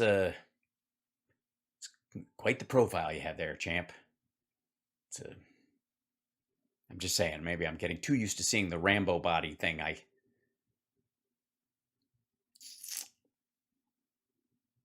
Just saying, I can make out Biden's chin. Adam was an Adam Laxative. exceptional attorney general. He really was a great attorney general of your state, of Oh, okay, good. Well, at least that's Nevada. Taking the fight to human traffickers, battling big pharma and opioid pushers like nobody's ever done before, and leading the resistance to Obama's unconstitutional outreach, including on immigration, where anybody can come in and take over your home. no, they cannot. So Nevada, get out and vote for Adam. And I can't. What the fuck is that? Anybody can come in and take over your home. What does that even mean? outstanding person, great person. So good. I noticed that I just got the light, meaning that I have spoken enough to get paid. So I'm going to wrap this up quickly and get the fuck out. Law and order is at the very heart of In technically speaking, in 40 seconds, he clears the 45-minute payment mark for a speech. the American promise of life, liberty, and the pursuit of happiness. Without Unless you're gay or a woman and you want the right to choose what to do with your own body, or you're a 10-year-old rape victim or Okay. Without law and order, there is no justice, there is no safety, there is no prosperity, and there is no freedom. That's why impartial rule of law has been at the core of our Make America Great Again movement. Then why aren't you testifying under oath openly and willingly in all these situations in a total celebration of our legal system? Why the fuck would you ever even hold back every goddamn time? The minute they serve you with a subpoena, fuck it. I believe in our system. I believe in America. I'm going to show up and answer any question you throw at me because I know I did nothing wrong and I'm not worried about a perjury trap because I'll show you guys. Oh, and I'm sorry. Fuck that. Fight tooth and nail. Greatest movement in the history of our country. And all of Bowel movement. those people back there, oh, they would love to get me in that, but they can't. There's never been a movement like this. All those people in the back. Oh, you mean RSBN? I mean,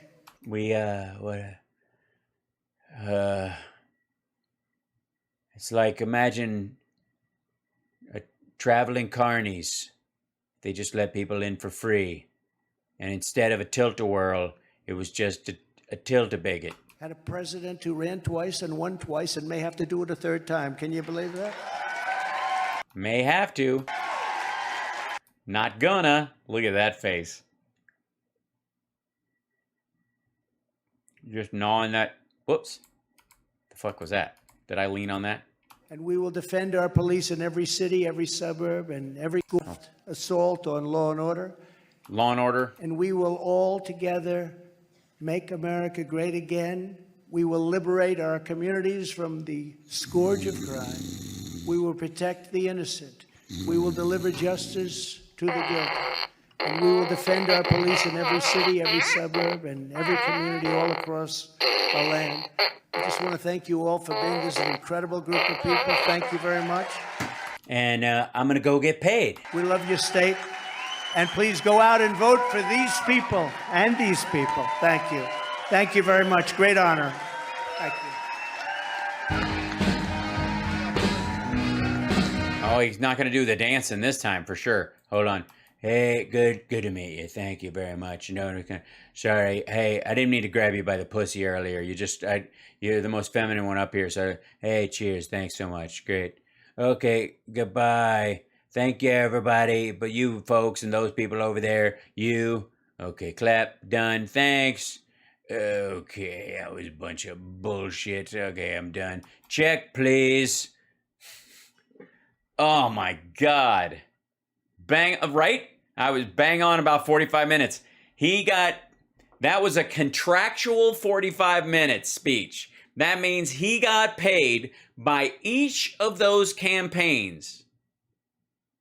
Every single one of those campaigns, they either glommed together to pay his fee, which was probably $250,000. So each one of them had to choke off like $25,000 a piece to pay for him and the fucking whatever his green room rider is, any of that shit. Oh my God, Ginger's so terrible. What a lazy bastard.